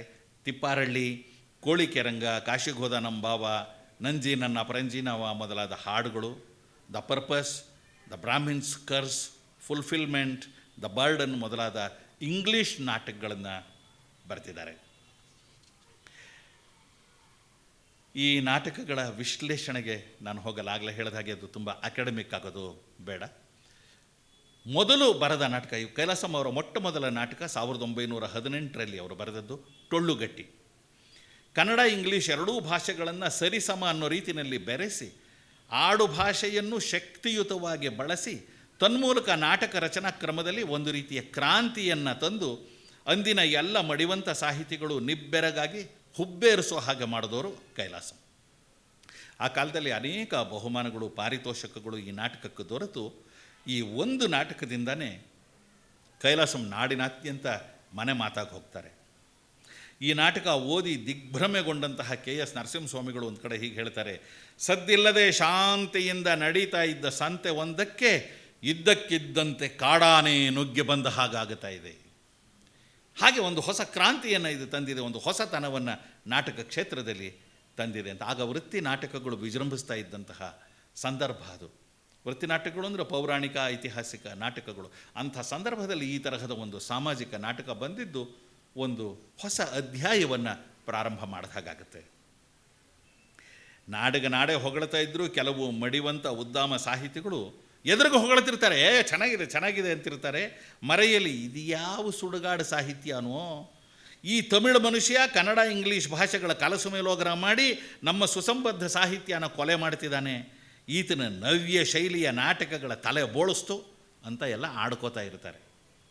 ಕೈಲಾಸಂ ಶಿಷ್ಯರಿಗೆಲ್ಲ ಭಾಳ ಸಿಟ್ಟು ಬಂದುಬಿಡುತ್ತೆ, ಇವ್ರಿಗೆ ಬುದ್ಧಿ ಕಲಿಸಬೇಕು, ಸರಿಯಾಗಿ ಉತ್ತರ ಕೊಡಬೇಕು ಗುರುಗಳೇ ಅಂತ ಕೈಲಾಸಂ ಅವ್ರಿಗೆ ಹೇಳ್ತಾರೆ. ಕೈಲಾಸಂ ಹೇಳ್ತಾರೆ, ಸಮಯ ಸಂದರ್ಭ ಬರಲಿ ನೋಡ್ಕೊಳ್ಳೋಣ, ಈಗಲೇ ದುಡುಕೋದು ಬೇಡ. ಅಂಥ ಒಂದು ಸಂದರ್ಭ ಬಂದುಬಿಡುತ್ತೆ. ಏನಪ್ಪ ಅಂದರೆ, ಒಂದು ಕಾಲೇಜಿನ ಕೆಲವು ವಿದ್ಯಾರ್ಥಿಗಳು ಬಂದು ಕೈಲಾಸಂ ಅವ್ರನ್ನ ಕೇಳ್ಕೊತಾರೆ, ನಾಡ ಹಬ್ಬನ ನಮ್ಮ ಕಾಲೇಜಲ್ಲಿ ಆಚರಿಸಬೇಕು ಅಂತ ಇದ್ದೀವಿ, ನೀವು ಅತಿಥಿಗಳಾಗಿ ಬಂದು ಒಂದು 4 ಮಾತಾಡಬೇಕು. ಕೈಲಾಸಂ ಅವರನ್ನು ಟೀಕಿಸ್ತಾ ಇದ್ರಲ್ಲ ಮರೆಯಲ್ಲಿ ಹಿಂದೆ, ಅಂಥ 4 ಪ್ರೊಫೆಸರ್ಗಳು ಇದ್ದದ್ದು ಅದೇ ಕಾಲೇಜಿನಲ್ಲಿ. ಈ ಸಂದರ್ಭವನ್ನು ನಾನು ಉಪಯೋಗಿಸ್ಕೋಬೇಕು ಅಂತ ಕೈಲಾಸಂ ಅವ್ರಿಗನ್ಸುತ್ತೆ. ಆಗಲಿ ನಾನು ಸಮಾರಂಭಕ್ಕೆ ಬರ್ತೇನೆ ಅಂತ ಹೇಳಿ ಒಪ್ಕೊಂಡು ಹೋಗ್ತಾರೆ. ಕಾರ್ಯಕ್ರಮ ಪ್ರಾರಂಭ ಆಗುತ್ತೆ. ಕೈಲಾಸಂ ಅವ್ರು ಹೇಳ್ತಾರೆ, ನೋಡಿ ನಾನು ಭಾಷಣ ಎಲ್ಲ ಮಾಡೋದಿಲ್ಲ, ಅದೆಲ್ಲ ಬೋರು ಬೇಡ, ಒಂದು ಪ್ರಶ್ನೋತ್ತರ ಕಾರ್ಯಕ್ರಮ ಇಟ್ಕೊಳ್ಳೋಣ, ಒಂದು ಸಂವಾದದ ಥರ. ನೀವು ಪ್ರಶ್ನೆ ಕೇಳಿ, ನಾನು ಅದಕ್ಕೆ ಉತ್ತರ ಕೊಡ್ತೀನಿ, ನೀವೇನು ಬೇಕಾದರೂ ಪ್ರಶ್ನೆ ಕೇಳಿ.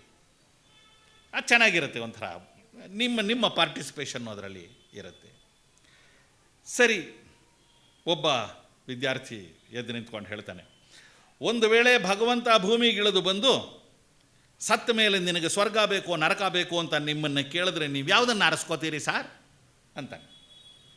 Kailasam, I definitely prefer Naraka, not ಸ್ವರ್ಗ. ಯಾಕೆಂತೀಯೋ, ಆ ಸುಡುಗಾಡು ಸ್ವರ್ಗದಲ್ಲಿ ಏನು ತಾನೇ ಇರುತ್ತಯ್ಯ, ಒಳಕ್ಕೆ ಕಾಲಿಡ್ತಿದ್ದ ಹಾಗೆ ಒಂದು ಕುರ್ಚಿನಲ್ಲಿ ಆ ಧರ್ಮದ ಗೊಡ್ಡು ಧರ್ಮರಾಯ ಸದಾಕಾಲ ಧರ್ಮ ಧರ್ಮ ಅಂತ ಬಡ್ಕೋತಾ ಕೂತಿರ್ತಾನೆ. ಅವನ ನೆಕ್ಸ್ಟ್ ಕುರ್ಚಿನಲ್ಲಿ ಸಂಸಾರ ಸಾಮ್ರಾಜ್ಯ ಎಲ್ಲನೂ ಕಳ್ಕೊಂಡ್ರು ಸುಡುಗಾಡು ಸೇರಿದ್ರೂ ಬುದ್ಧಿ ಬರದೆ ಸತ್ಯ ಸತ್ಯ ಅಂತ ಹೊಡ್ಕೊಳ್ಳೋ ಆ ಸತ್ಯ ಹರಿಶ್ಚಂದ್ರ ಕೂತ್ಕೊಂಡಿರ್ತಾನೆ. ಇಬ್ಬರದು ಮಹಾ ಬೋರಿಂಗ್ ಕಂಪ್ನಿ. ಅವನ ಪಕ್ಕದ ಕುರ್ಚಿಯಲ್ಲಿ ನೋಡಿದ್ರೆ ಮಹಾತ್ಮ ಗಾಂಧಿ ಕೂತ್ಕೊಂಡು ಅಹಿಂಸೆ ಅಹಿಂಸೆ ಸತ್ಯ ಧರ್ಮ ಅಂತ ಕಿರಳ್ತಿರ್ತಾನೆ. ಐ ಟೆಲ್ ಯು, ಸ್ವರ್ಗದಲ್ಲಿ ಇರೋರೆಲ್ಲ ಇಂಥ ಬೋರ್ ಆ್ಯಂಡ್ ಬೈರಿಗೆ ಕಂಪನಿಯವರು ಕೊರೆದು ಬಿಡ್ತಾರೆ ಕಣಯ್ಯ. ಚೂರು ಇಂಟ್ರೆಸ್ಟಿಂಗ್ ಆಗಿರೋಲ್ಲ ಅವ್ರ ಕಂಪನಿ. ಅದೇ ನರಕಕ್ಕೆ ಹೋದರೆ ಹೇಗಿರುತ್ತೆ ಗೊತ್ತಾ, ಅಲ್ಲಿ ಆ ಹಿಂದೆನೇ ಆ ಪ್ರೊಫೆಸರ್ಗಳೆಲ್ಲ ಸ್ಟೇಜ್ ಮೇಲೆ ಕೂತಿರ್ತಾರೆ. ಅವ್ರನ್ನೆಲ್ಲ ತೋರಿಸ್ಕೊಂಡು, ಇವರೇ ಎಲ್ಲರ ಕಂಪ್ನಿನೂ ಅಲ್ಲಿ ಸಿಗುತ್ತೆ ಆ ನರಕದಲ್ಲಿ, ನನಗೆ ಎಂಥ ಮಜಾ ಇರುತ್ತೆ, ಅದು ಬಿಟ್ಬಿಟ್ಟು ಸ್ವರ್ಗಕ್ಕೆ ಹೋಗಲೇ ನಾನು. ಪ್ರೊಫೆಸರ್ಗಳೆಲ್ಲ ಪೆಚ್ಚಾಗಿ ಕೂತ್ಕೋತಾರೆ, ಇಡೀ ಸಭಾಭವನದಲ್ಲಿ ನಗೆಯ ಅಲೆ ಏಳುತ್ತೆ. ಈ ರೀತಿಯಾಗಿ ಒಂದು ರೀತಿ ಸಾತ್ವಿಕ ಸೇಡನ್ನು ತೀರಿಸ್ಕೋತಾರೆ ಕೈಲಾಸಂ. ಆಮೇಲೆ ತಮಾಷೆ ಅಂದರೆ ಈ ಪ್ರಶ್ನೋತ್ತರ ಕೂಡ ಅವರೇ ಪ್ಲ್ಯಾನ್ ಮಾಡಿದ್ದು. ಮೊದಲೇ ಪ್ಲ್ಯಾನ್ ಮಾಡಿ, ನೀನು ಹೀಗೆ ಪ್ರಶ್ನೆ ಕೇಳು, ನಾನೀಗ ಉತ್ತರ ಕೊಡ್ತೀನಿ.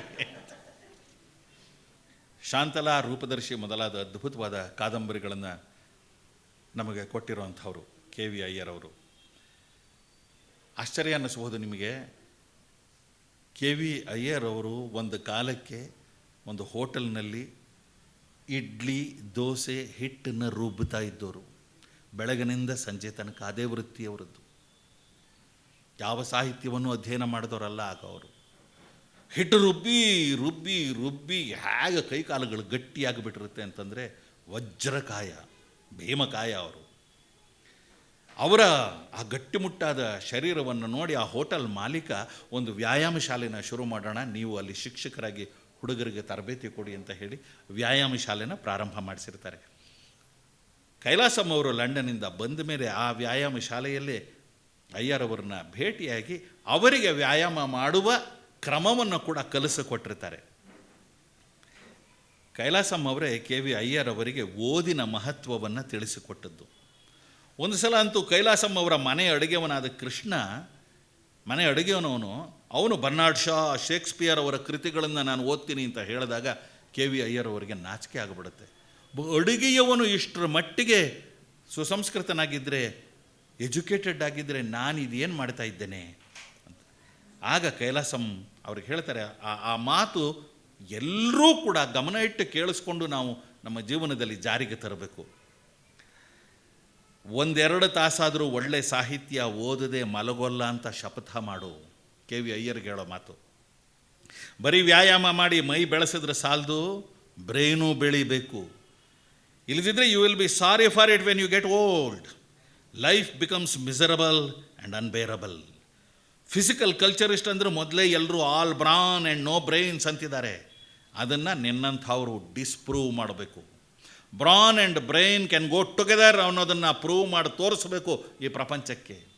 ಈ ಪಾಠನ ಕೆ ವಿ ಅಯ್ಯರ್ ಅವರಿಗೆ ಕಲಿಸ್ತಾರೆ. ಅವತ್ತಿನಿಂದ ಅಯ್ಯರ್ ಕೈ ಅವರ ಪರಮಾಪ್ತ ಶಿಷ್ಯರಾಗಿಬಿಡ್ತಾರೆ. ಹೇಳ್ಕೊತಾರೆ, ಅಂದಿನಿಂದ ನನ್ನ ವಿದ್ಯಾರ್ಜನೆ ಆರಂಭವಾಯಿತು, ಪುಸ್ತಕಗಳಿಗೂ ನನಗೂ ಸ್ನೇಹ ಏರ್ಪಟ್ಟಿತು. ಹೀಗೆ ಒಂದು ನೂತನ ನಿರಂತರ ಆನಂದ ಸಾಮ್ರಾಜ್ಯಕ್ಕೆ ಕೈಲಾಸಂ ನನ್ನನ್ನು ಒಯ್ದು ಮುಟ್ಟಿಸಿದ್ರು ಅಂತ ಅಯ್ಯರ್ ಜ್ಞಾಪಿಸ್ಕೊಂಡಿದ್ದಾರೆ. ಅಷ್ಟೇ ಅಲ್ಲ, ರೂಪದರ್ಶಿ, ಶಾಂತಲಾಗಳಂತಹ ಅದ್ಭುತ ಕಾದಂಬರಿಗಳನ್ನು ಕನ್ನಡ ಓದುಗರಿಗೆ ಆನಂತರದ ದಿನಗಳಲ್ಲಿ ಅವರು ನೀಡಿದ್ದಾರೆ. 1938-39 ಭವನಾನಿ ಅಂತ ಒಬ್ಬ ನಿರ್ದೇಶಕ ನಿರ್ಮಾಪಕ ಮೃಚ್ಛಕಟಿಕ ನಾಟಕವನ್ನು ವಸಂತ ಸೇನಾ ಅಂತ ಹೇಳಿ ಸಿನಿಮಾ ಮಾಡ್ತಿರ್ತಾರೆ. ಕೈಲಾಸಂ ಅವರು 4 ಚಿತ್ರಗಳಲ್ಲಿ ಮುಖ್ಯ ಪಾತ್ರಗಳಲ್ಲಿ ಅಭಿನಯಿಸಿದ್ದಾರೆ ಕೂಡ. ಇದು ಬಹಳ ಜನಕ್ಕೆ ಗೊತ್ತಿಲ್ಲ. ಈ ವಸಂತ ಸೇನಾದಲ್ಲಿ ಶಕಾರನ ಪಾತ್ರವನ್ನು ಅವರು ನಿರ್ವಹಿಸಿದರು ಕೈಲಾಸಂ ಅವರು. ಒಂದು ದಿವಸ ಶೂಟಿಂಗ್ ಮುಗಿಸ್ಕೊಂಡು ಸ್ನೇಹಿತರ ಜೊತೆಯಲ್ಲಿ ಕಂಟೋನ್ಮೆಂಟ್ ಮಾರ್ಗವಾಗಿ ಮನೆಗೆ ಹೋಗ್ತಿರ್ಬೇಕಾದ್ರೆ ಕಾರಲ್ಲಿ ಕಾರ್ ಕೆಟ್ಟು ಹೋಗುತ್ತೆ.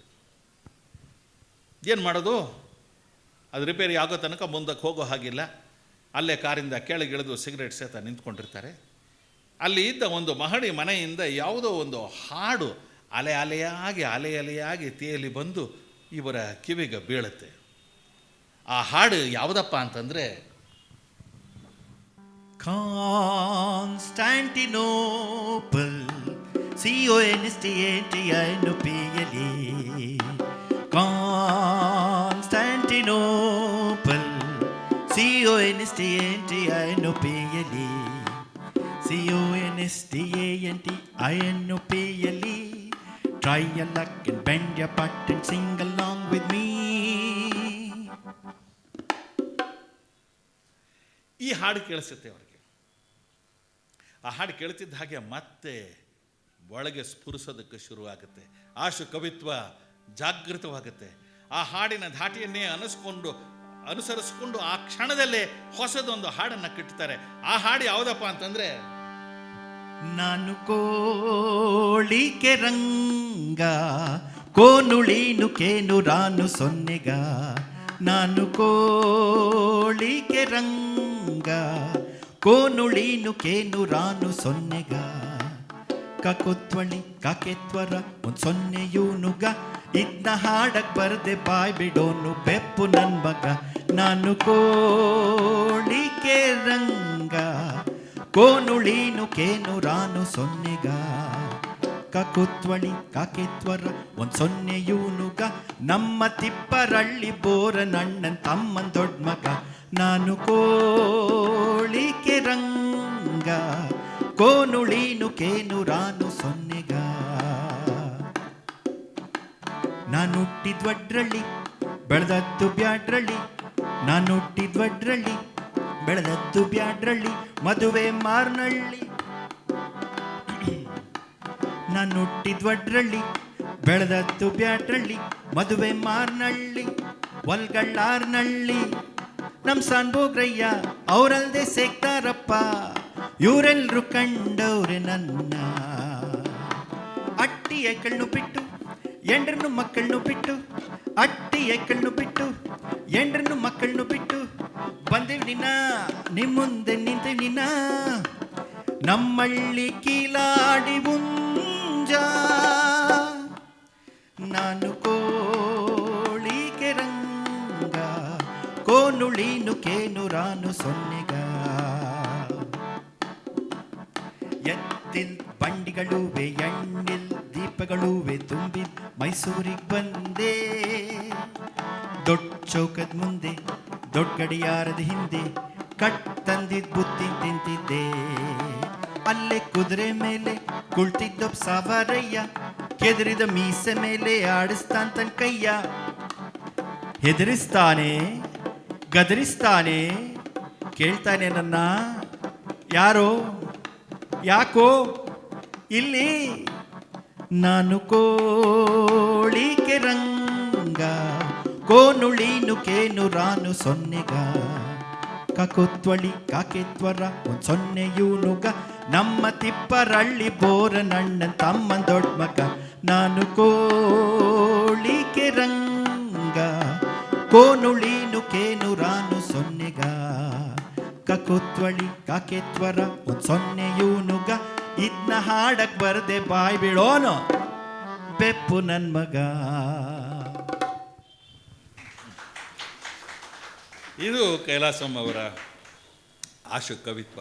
ಕಾನ್ಸ್ಟಾಂಟಿನೋಪಲ್ ಹಾಡನ್ನು ಕೇಳ್ತಿದ್ದ ಹಾಗೆ ಅದೇ ಧಾಟಿಯಲ್ಲಿ ಅಪೂರ್ವವಾದ ಗೀತೆಯನ್ನು ಆ ಕ್ಷಣದಲ್ಲೇ ರಚನೆ ಮಾಡಿ ಅದನ್ನು ಚಾಲ್ತಿಗೆ ತರ್ತಾರೆ ಕೈಲಾಸಂ. ಆಮೇಲೆ ಆ ಕೋಳಿಕೆ ರಂಗನ ಪಾತ್ರವನ್ನೇ ಸೃಷ್ಟಿ ಮಾಡಿ ಒಂದು ಕಥೆಯನ್ನು ಕಟ್ಟಿ ಅವನು ಯಾರು ಅನ್ನೋದನ್ನೆಲ್ಲ ಅದೊಂದು ದೊಡ್ಡ ಕಥೆ ಆದವು. ಈಗ ಬೇಡ. ಬ್ರಿಟಿಷರು ಆಳ್ತಾ ಇದ್ದಂಥ ಸಮಯ ನಮ್ಮವರು ಅನುಕರಣ ಶೂರರಲ್ವ ಹೇಗಿದ್ರು. ಕೆಲವರಿಗೆ ಅದರಲ್ಲೂ ಮೇಲ್ವರ್ಗದ ಜನಕ್ಕೆ ತಮ್ಮ ಮನೆಗಳಿಗೆ ಏನಾದರೂ ಅಂಕಿತ ಇರಿಸಿ ಅದರ ಮುಂದೆ ವಿಲ್ಲ ಅಂತ ಸೇರಿಸೋದು ರೂಢಿಯಾಗಿ ಹೋಗಿರುತ್ತೆ ಇಂಗ್ಲೀಷರ ಅನುಕರಣೆಯನ್ನು ಮಾಡಿ. ಇದು ನಮ್ಮ ವಕ್ರದೃಷ್ಟಿಯ ಕೈಲಾಸಮ್ಮ ಅವರ ಕಣ್ಣಿಗೆ ಬೀಳುತ್ತೆ. ಒಂದು ಬೀದಿ, ಅಲ್ಲೊಂದು ಭವ್ಯವಾದ ಬಂಗಲೆ, ಅದರ ಮುಂದೆ ಕಾಂಪೌಂಡ್ ಮೇಲೆ ಒಂದು ಫಲಕ, ಜ್ಞಾನವಿಲ್ಲ. ಕೈಲಾಸಮ್ಮ, ಅಲ್ರಯ್ಯ ಇದು ಏನು ಅತಿರೇಕ ಅಂತೀನಿ, ಈ ಮನೆಯವರಿಗೆ ಜ್ಞಾನವಿಲ್ಲ ಅಂತ ಪ್ರಪಂಚಕ್ಕೆ ಗೊತ್ತಿರಬೇಕಾದ್ರೆ ಈ ವಿಚಾರನ ಬೋಲ್ಡಾಗಿ ಬೋರ್ಡಲ್ಲಿ ಬರೆಸಿ ಬೀದಿಲಿ ಹಾಕಿ ಬಡ್ಕೋಬೇಕೇ. ಪಾತು ತವ್ರ ಮನೆ ಅನ್ನೋ ನಾಟಕದಲ್ಲಿ ಈ ಜೋಕನ್ನು ಬಳಸ್ಕೊಂಡಿದ್ದಾರೆ ಕೂಡ. ಇನ್ನೊಂದು ಮನೆ ಹೆಸರು ಭೋಗವಿಲ್ಲ. ಪಾಪ ಪಾಪ ಏನು ಮಾಡೋಕ್ಕಾಗತ್ತೆ, ಭೋಗವಿಲ್ಲ ನಿಜ. ಅದನ್ನು ಪಡೆಯೋದಕ್ಕೆ ಭೋಗ ಪಡೋದಕ್ಕೆ ಆ ಮನೆಯವ್ರಿಗೆ ಮುಖ್ಯ ಯೋಗವಿಲ್ಲ. ಬೆಸ್ಟ್ ಅಂದರೆ ಇದರಲ್ಲಿ ಒಂದು ಮನೆ ಒಡತಿ ಮುಂಬಾಗಿಲಿಗೆ ಹೊರಕೊಂಡು ನಿಂತಿದ್ದಾರೆ. ಕಾಂಪೌಂಡ್ ಮೇಲೆ ಮನೆ ಹೆಸರಿನ ಫಲಕ ಸುಂದರವಿಲ್ಲ ಅಂತ.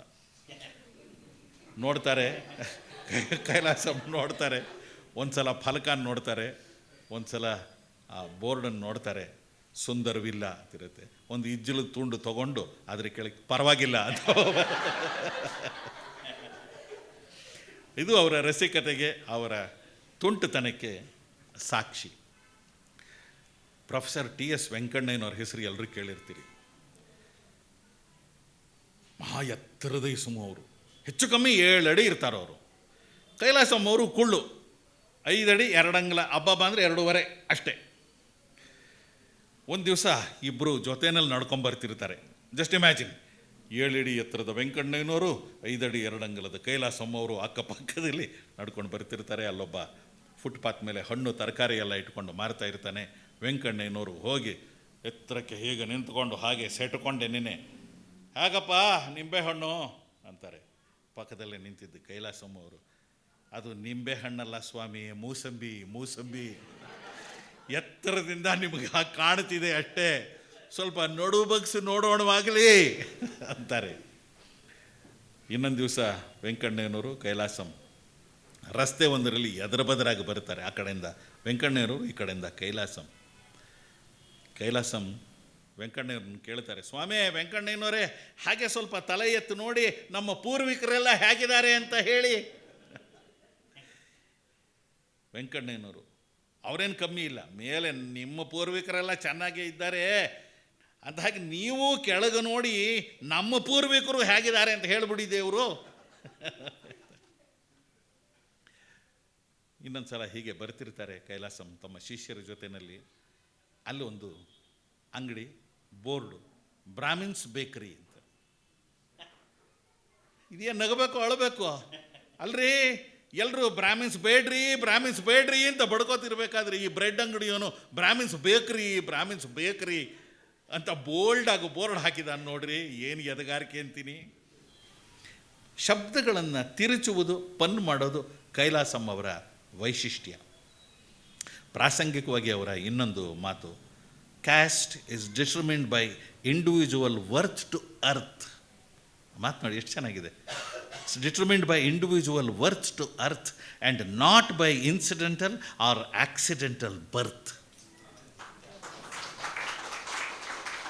ವಿಪರೀತ ಸಿಗರೆಟ್ ಸೇರ್ತಾ ಇರ್ತಾರೆ ಕೈಲಾಸಮ್ಮ, ವಿಪರೀತ. ಒಂದು 90-100 ಸಿಗರೆಟ್ ಸೇರ್ತಾ ಇದ್ದದ್ದು ಉಂಟು. ಅವರು ಸೇದುವಾಗ ವರ್ತುಲಾಕಾರವಾಗಿ ರಿಂಗ್ಸ್ ಬಿಡ್ತಾ ಇದ್ದರಂತೆ. ಎಂತೆಂಥ ಕಥೆಗಳನ್ನು ಕಟ್ಟಿದ್ದಾರೆ ಅಂತಂದರೆ ಕೈಲಾಸಮ್ಮ ಅವರು ಹೊಗೆ ಬಿಡ್ತಾ ಅವರ ಹೆಸರನ್ನೇ ಬರಿತಾ ಇದ್ದರಂತೆ ಆ ಹೊಗೆನಲ್ಲಿ. ಅದೆಷ್ಟರ ಮಟ್ಟಿಗೆ ನಿಜ ಅಥವಾ ಸುಳ್ಳು ಗೊತ್ತಿಲ್ಲ. ಕೆಲವರು ಹೌದು ಅಂದಿರೋದುಂಟು, ಕೆಲವರು ಇಲ್ಲ, ಅದೆಲ್ಲ ಸ್ವಲ್ಪ ಅತಿರೇಕ, ಅದು ಎಕ್ಸಾಜರೇಷನ್ಸ್ ಅಷ್ಟೇ ಅಂತ ಹೇಳಿರೋದು ಉಂಟು. ಇರಲಿ. ಒಬ್ಬ ಕೇಳ್ತಾನೆ ಕೈಲಾಸಮ್ಮವ್ರನ್ನ, why do you smoke so constantly sir ಅಂತ. ಕೈಲಾಸಮ್ಮ ಹೇಳ್ತಾರೆ, to constantly remind myself that I end up in smoke some day dear boy ಅಂತಾರೆ ಕೈಲಾಸಮ್ಮ. ನಮ್ಮ ಬ್ರಾಹ್ಮಣಿಕೆ ನಾಟಕದಲ್ಲಿ ಅಲ್ಲೊಂದು ದೃಶ್ಯ ಬರುತ್ತೆ.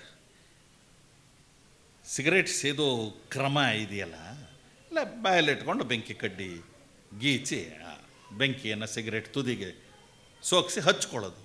ಇದನ್ನು ಸಂಸ್ಕೃತದಲ್ಲಿ ಹೇಳಿದ್ರೆ ಹೇಗಿರುತ್ತೆ? ಆಯಿತು ಬಿಡಯ್ಯ ಹೇಳ್ತೀನಿ, ಅದಕ್ಕೇನು ತಗೋ. ಸಮಿದಮಾದಾಯ ಸಿಗರೇಟ್ ಪ್ಯಾಕನ್ನು ತೆಗೆದು ಅವುಗಳಲ್ಲಿ ಒಂದನ್ನು ತೆಗೆದುಕೊಳ್ಳೋದು. ವಾಯುಮಾಕರ್ಷತಃ ಗಾಳಿ ಎಳೀತಾ, ಅಗ್ನಿಂ ಸ್ಪರ್ಶ್ಯಾಂ ಬೆಂಕಿಯನ್ನು ತಾಗಿಸೋದು. ಧೂಮ ಉಚ್ಛ್ವಾಸ್ಯ ನಿಶ್ವಾಸ್ಯ, ಹೊಗೆಯನ್ನು ಎಳೆದು ಹೊರಗೆ ಬಿಡೋದು, ಎಳ್ಕೊಳ್ಳೋದು ಹೊರಗೆ ಬಿಡೋದು. ಇದಂ ತಂಬಾಕು ಪತ್ರ ಜೋ ಧೂಮ, ಈ ತಂಬಾಕು ಪತ್ರದಿಂದ ಬರುವ ಹೊಗೆಯನ್ನು ಅಗ್ನಿಯೇ ಇದಂ ನಮಮ, ಅಗ್ನಿಯೇ ಸ್ವಾಹ, ಅಗ್ನಿದೇವನಿಗೆ ನಮಿಸುತ್ತಾ ಅಗ್ನಿದೇವನಿಗೆ ಅರ್ಪಿಸ್ತೇನೆ. ಆ ಶಿಷ್ಯ, ಆ ಸ್ವಾಮಿ ಅದ್ಭುತ ಅದ್ಭುತ. ತಾಳು, ಮುಗುದಿಲ್ಲ. ಇದು ಸಿಗರೇಟ್ ಸೇದೋ ತನಕ. ಸೇದಿದ ಮೇಲೆ ಆ ತುಂಡು ಉಳಿದಿರುತ್ತಲ್ಲ, ಅದರ ವಿಸರ್ಜನೆ ಆಗಬೇಕಲ್ವೇ, ಅದಕ್ಕೊಂದು ಮಂತ್ರ ಇದೆ. ಜೀರ್ಣಂ ಕಶ್ಮಲ ದೂಷಿತಮಿದಂ ದಗ್ಧ ತಂಬಾಕು ಪತ್ರ ಸಮಿಧ ಅವಶಿಷ್ಟಂ ವಿಸರ್ಜಯಾಮಿ. ಈ ಮಂತ್ರವನ್ನು ಹೇಳಿ ಕಾಲ ಕೆಳಗೆ ಆ ತುಂಡನ್ನು ಹಾಕಿ ಚೂರು ಪಾರು ಬೆಂಕಿ ಉಳಿದಿದ್ರೆ ಅದನ್ನು ವಾರಿಸಿಬಿಡುವುದು. ಇದು ಸಂಸ್ಕೃತದಲ್ಲಿ ಸಿಗರೇಟ್ ಹಚ್ಚಿಕೊಳ್ಳೋದು ಮತ್ತು ಅದನ್ನು ಆರಿಸೋದು ಕ್ರಮವನ್ನು ಕೈಲಾಸಂ ಹೇಳಿಕೊಟ್ಟಿದ್ದು. ಹಾಗೆಯೇ ಅವರಿಗೆ ಮದ್ಯಪಾನದ ಚಟ ಕೂಡ ಇರುತ್ತೆ. ಅದರ ಬಗ್ಗೆ ಒಬ್ಬ ಕೇಳ್ತಾನೆ, you drink too much sir, will it not upset you? Surely too much of drinking upsets others, but it sets me up, you know. ಇನ್ನೊಂದು ಸಲ ಕುಡಿದು ತೂರಾಡ್ತಾ ಏನೇನೋ ಬಡಬಡಿಸ್ತಾ ಇದ್ದವು. ಒಬ್ಬ ಆಪ್ತ ಸ್ನೇಹಿತನ ಕಾಲರ್ ಪಟ್ಟಿ ಹಿಡ್ಕೊಂಡು ಕೈಲಾಸಂ ಕದರ್ತಾರೆ. ಕುಡಿಯೋದು ಖಂಡಿತ ತಪ್ಪಲ್ಲ ರಾಜ, ಆದರೆ ಕುಡಿದು ಹೀಗೆ ಬುಡುಬುಡುಕೆ ದಾಸೈನ ಹಾಗೆ ಬಡ್ಕೊಳ್ತಾ ತರಗಲೆ ಹಾಗೆ ತೂರಾಡೋದು ತುಂಬ ತಪ್ಪು. ಕಂಠ ಪೂರ್ತಿ ಕುಡಿದ್ರೂ ಕಂಗಾಲಾಗದೆ ಕೇರ್ಫುಲ್ಲಾಗಿರೋದನ್ನು ಕಲಿತ್ಕೋಬೇಕು. ಆ ಪ್ರಾಸಪ್ರಿಯತೆ ನೋಡಿ, ಅದು ಎಷ್ಟು ಸೊಗಸಾಗಿ ವರ್ಕೌಟ್ ಆಗುತ್ತೆ ಸನ್ನಿವೇಶಗಳಲ್ಲಿ. ಡ್ರಿಂಕ್ಸ್ ಬಗ್ಗೆ ಇನ್ನೊಂದು ಮಾತು, ಇದು ಭಾಳ ಪಾಪ್ಯುಲರ್ ಆದ್ದು. ಬಾರ್ಗೆ ಹೋಗಿ ಕೂತಾಗ ಕುಡಿಯೋದಕ್ಕೆ ಮುಂಚೆ ಮನುಷ್ಯ ಸ್ವಲ್ಪ ಮೊರೋಸು, ಗುಂಡಾಕಕ್ಕೆ ಮೊದಲು ಮೊರೋಸು, ದುಃಖಿತನಾಗ ತಾನೆ ಬಾರ್ಗೆ ಹೋಗೋದು ಅವನು. ನಂತರ ಸ್ವಲ್ಪ ಕುಡಿತಿದ್ದ ಹಾಗೆ ಕೊಡ್ತಾನವನು ದೇವದಾಸ್ ಪೋಸು. ಮತ್ತಷ್ಟು ಕುಡಿದ ಮೇಲೆ ಮತ್ತೇರಿ ಕೂತಲ್ಲೇ ಕಾಣ್ತಾನೆ ಪ್ಯಾರಡೈಸು. ಆಮೇಲೂ ಕುಡಿದ್ರೆ ಅವನ ಮಂಡೆ ಆಗುತ್ತೆ ಯದ್ವಾ ತದ್ವಾ ಲೂಸು. ಇಷ್ಟಾದ ಮೇಲೂ ಕುಡಿಯೋದನ್ನು ಮುಂದುವರಿಸಿದ್ನೋ ಖಂಡಿತ ಕ್ಲೋಸು. ಇದರಿಂದ ಅವನು ನಂಬುದವ್ರಿಗೆ ಲಾಸೋ ಲಾಸು. ಕುಡಿತದ ಬಗ್ಗೆ ಕೈಲಾಸಂ ಅವರ ವ್ಯಾಖ್ಯಾನ ಇದು. ಇನ್ನೊಂದು ಅವರ ಹಾಸ್ಯ ಚಟಾಕಿ, ನಂಗೆ ನೆಗಡಿ ಬರೋದು ವರ್ಷದಲ್ಲಿ 2 ಸಲ, ಆದರೆ ಹಾಳಾದ್ದು ಒಂದೊಂದು ಸಲ ಬಂದಾಗಲೂ 6 ತಿಂಗಳು ಉಳ್ಕೊಂಡ್ಬಿಡುತ್ತೆ. ಇನ್ನೊಂದಷ್ಟು ಆಣಿಮುತ್ತುಗಳು ಕೈಲಾಸಂ ಅವರದ್ದು. White hairs are respected, white hairs are respected, black hairs are suspected. ಗರತಿ ಆದವಳು ಗುಣದಲ್ಲಿ ಗಾಂಧಾರಿ ಹಾಗಿದ್ದರೆ ಪುಣ್ಯ, ಬಣ್ಣದಲ್ಲಿ ಕಸ್ತೂರಿ ಹಾಗಿದ್ದರೂ ಬಾಧಕವೇನಿಲ್ಲ. ದುಡ್ಡು ಅಂದರೆ ದೂರ ಹೋಗು, ಹೃದಯ ಅಂದರೆ ಹತ್ತಿರ ಬಾ. ಅಂಗಡಿ ಹೆಸರು ನಿರ್ಮಲಾ ಬೇಕರಿ. ಬೇಕ್ರಿ ಬೇಕ್ರಿ ಅಂತ ಬೋರ್ಡಲ್ಲಿ ಬಡ್ಕೊಂಡ್ರೆ ಬಂತೆ ಭಾಗ್ಯ. ಮೊದಲು ನಿರ್ಮಲವಾಗಿ ಇಟ್ಟುಕೊಳ್ಳಿ ನಿಮ್ಮ ಬೇಕ್ರಿನ. ಒಬ್ಬ ಹೇಳ್ತಾನೆ, ನನ್ನ ಮಗಳು ಹೇಳ್ತೀನಿ ವೀಣೆಯನ್ನು ಕಲಿತಾ ಕಲಿತಾ 2 ಬೆರಳನ್ನೇ ಮುರ್ಕೊಂಬಿಟ್ಲು. ಇನ್ನೊಬ್ಬ, ಅಯ್ಯೋ ಬಿಡಿ ನಿಮ್ಮ ಮಗಳು ಎಷ್ಟೋ ವಾಸಿ, ನನ್ನ ಮಗಳು ಹೇಳ್ತೀನಿ ವೀಣೆ ಬಾರಿಸ್ತಾ ಬಾರಿಸ್ತಾ 2 ವೀಣೆನೇ ಒಡೆದಾಕ್ಬಿಟ್ಲು. ಸಿ ಕೆ ವೆಂಕಟರಾಮಯ್ಯ ಅಂತ ಇನ್ನೊಬ್ಬ ಪ್ರಸಿದ್ಧ ಸಾಹಿತಿಗಳಿರ್ತಾರೆ. ಹಣ್ಣು ಹೂವು ತಗೊಂಡು ಬರ್ತಾ ಇದ್ದಾರೆ. ಅವರು ನೋಡಿಬಿಟ್ಟು ಕೈಲಾಸಂ ಕೇಳ್ತಾರೆ, ಏನು ಸ್ವಾಮಿ ದೇವಸ್ಥಾನದಿಂದ ಬರ್ತಿದ್ದೀರಾ, ರಿಟೈರ್ ಆಗೋಯ್ತೆ? ಅಂದ್ರೆ ನೋಡಿ ಆ ಮಾತಲ್ಲಿ ಎಷ್ಟು ಅರ್ಥ ಅಡಗಿದೆ ನೋಡಿ. ದೇವಸ್ಥಾನದಿಂದ ಬರ್ತಿದ್ದೀರಾ, ರಿಟೈರ್ ಆಗೋಯ್ತೆ. ಅಲ್ಲಿ ತನಕ ಅಲ್ಲಿಗೆ ಹೋಗೋದಕ್ಕೂ ಪುರುಸೊತ್ತಿರಲ್ಲ ದೇವಸ್ಥಾನಕ್ಕೆ. ಇಷ್ಟು ಪುರುಸೊತ್ತಾಗಿ ನೀವು ದೇವಸ್ಥಾನಕ್ಕೆ ಹೋಗಿ ಬರ್ತಿದ್ದೀರಿ ಅಂತಂದರೆ ಅಷ್ಟು ಸಮಯ ನಿಮ್ಮ ಹತ್ರ ಇದೆ ದೇವಸ್ಥಾನಕ್ಕೆ ಹೋಗಿ ಬರೋದು ಅಂದರೆ ನೀವು ರಿಟೈರ್ ಆಗಿದ್ದೀರಿ ಅಂತ ಅರ್ಥ. ಆ ಪ್ರಾಸಗಳು ಅನ್ನಲ್ಲ, ಅದಕ್ಕೆ ಬೆದರ್ಕೊಂಡು ಬದುಕಿರೋದಕ್ಕೆ ಬದಲಾಗಿ ಬ್ರೇವಾಗಿ ಬೆಂಕೀಲಿ ಬೀಳೋದೇ ಬೆಸ್ಟು. ನೆಸೆಸಿಟಿಗೆ ನೀತಿನೂ ಇಲ್ಲ, ನ್ಯಾಯನೂ ಇಲ್ಲ. ಎಂಥ ಒಳ್ಳೆ ಮಾತದು. ನೆಸೆಸಿಟಿಗೆ ನೀತಿನೂ ಇಲ್ಲ, ನ್ಯಾಯನೂ ಇಲ್ಲ. ಈ ಭೂಮಿಯಲ್ಲಿ ಜೀವಿಸೋಕೆ ದೇವರಿಗೂ ಕೊಡೋ ಬಾಡಿಗೆ ಏನಪ್ಪ ಅಂತಂದರೆ ಸುತ್ತಮುತ್ತಲೂ ಇರೋ ಜನಕ್ಕೆ ಉಪಯೋಗವಾಗಿರೋದೇನೇನೆ. ಕೊರತೆ ಬಂತು ಅಂತಂದರೆ ಕೂದಲು ನರ್ತೋಗುತ್ತೆ ಕಣ್ರಿ. ಬೀದಿಲಿ ಏನಾದರೂ ಬಿಡ್ಗಾಸ್ ಬಿದ್ದಿದೆ ಅಂತ ಬಗ್ ನೋಡ್ತಾ ಬರ್ತಿದೀಯ ಬಕ್ಕುವೇ, ಬಂಡವಾಳ ಇಲ್ಲದ ಬಡ ಈ ನಾಟಕದ ಡೈಲಾಗ್. ಆ ದೇವರು ಅಂಬವನು ಬಿದ್ದು ನಿಮ್ಮನ್ನು ಕಂಡು ಏನಯ್ಯ ಬೇಕು ಅಂತ ಕೇಳಿದ್ದೆ, ಆದರೆ ಪೆದ್ದಾಗ ಏನೇನೋ ಕೇಳಬೇಡಿ, ನೀವು ಕೇಳಬೇಕಾದಿಷ್ಟೇ, ವಿನಾ ದೈನ್ಯೇನ ಜೀವನಂ ಅನಾಯಾಸೇನ ಮರಣಂ. ಇಷ್ಟನ್ನೇ ನೀವು ಕೇಳಬೇಕಂದು. ಎಂಥ ಅದ್ಭುತವಾದ ಮಾತು ಇದು. ಇನ್ನು ಅದಕ್ಕಿಂತ ದೊಡ್ಡದು ಏನು ಬೇಕು ಜೀವನದಲ್ಲಿ ನಮಗೆ?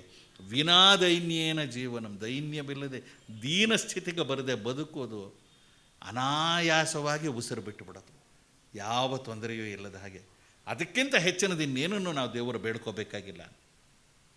ಅಮ್ಮ ಅವ್ರ ಗಂಡ ನಾಟಕದಲ್ಲಿ ಒಂದು ಕಡೆ ಬರುತ್ತೆ, ನರಸಿಂಹಯ್ಯನವರು ಕೂಗ್ತಾರೆ, ಲೇ ಅಂತಾರೆ. ಅಮ್ಮ ಅವ್ರ ಒಳಗಿಂದ ಬರ್ತಾರೆ, what did you say, what did you say, lay, lay to a lady, say that again, say that again. Narasimha, ಕ್ಷಮಿಸಿ ಮೇಡಮ್, ಲೇ ಅಂತ ಹೇಳಿ ಡಿ ಅಂತ ಮುಗಿಸುವಷ್ಟರಲ್ಲಿ ನೀವು ಧುಮುಕು ಬಿಟ್ರಿ, ಕ್ಷಮಿಸ್ಬಿಡಿ ಲೇಡಿ. ಇನ್ನೊಂದು ನಾಟಕದಲ್ಲಿ ಇದು ಬಹಳ ಮಾರ್ಮಿಕವಾದ ಮಾತು ನೋಡೋ, ಹೇಳಿಬಿಟ್ಟಿದ್ದೀನಿ. ಇನ್ನು 3 ತಿಂಗಳಲ್ಲಿ ಅವಳು ಸತ್ಲೋ ಬದುಕಿದ್ಲು. ಇದಕ್ಕೆ ಹೆಚ್ಚಿನ ವಿವರಣೆ ಕೊಡೋ ಅಗತ್ಯ ಇಲ್ಲ. 3 ತಿಂಗಳಲ್ಲಿ ಸತ್ಲೋ ಬದುಕಿದ್ಲೋ, ಇಲ್ದಿದ್ರೆ ಅನ್ನೋದು ನಮ್ಮ ಊಹೆಗೆ ಬಿಟ್ಟಿದ್ದು. ಮಹಾ ಮಾತೃ ಹೃದಯ, ಹೆಂಗರುಳು ಕೈಲಾಸಮ್ಮ ಅವರದ್ದು. ತಾಯಿ ಅಂದರೆ ಅಷ್ಟೇ ಪ್ರೀತಿ ಮಮಕಾರ.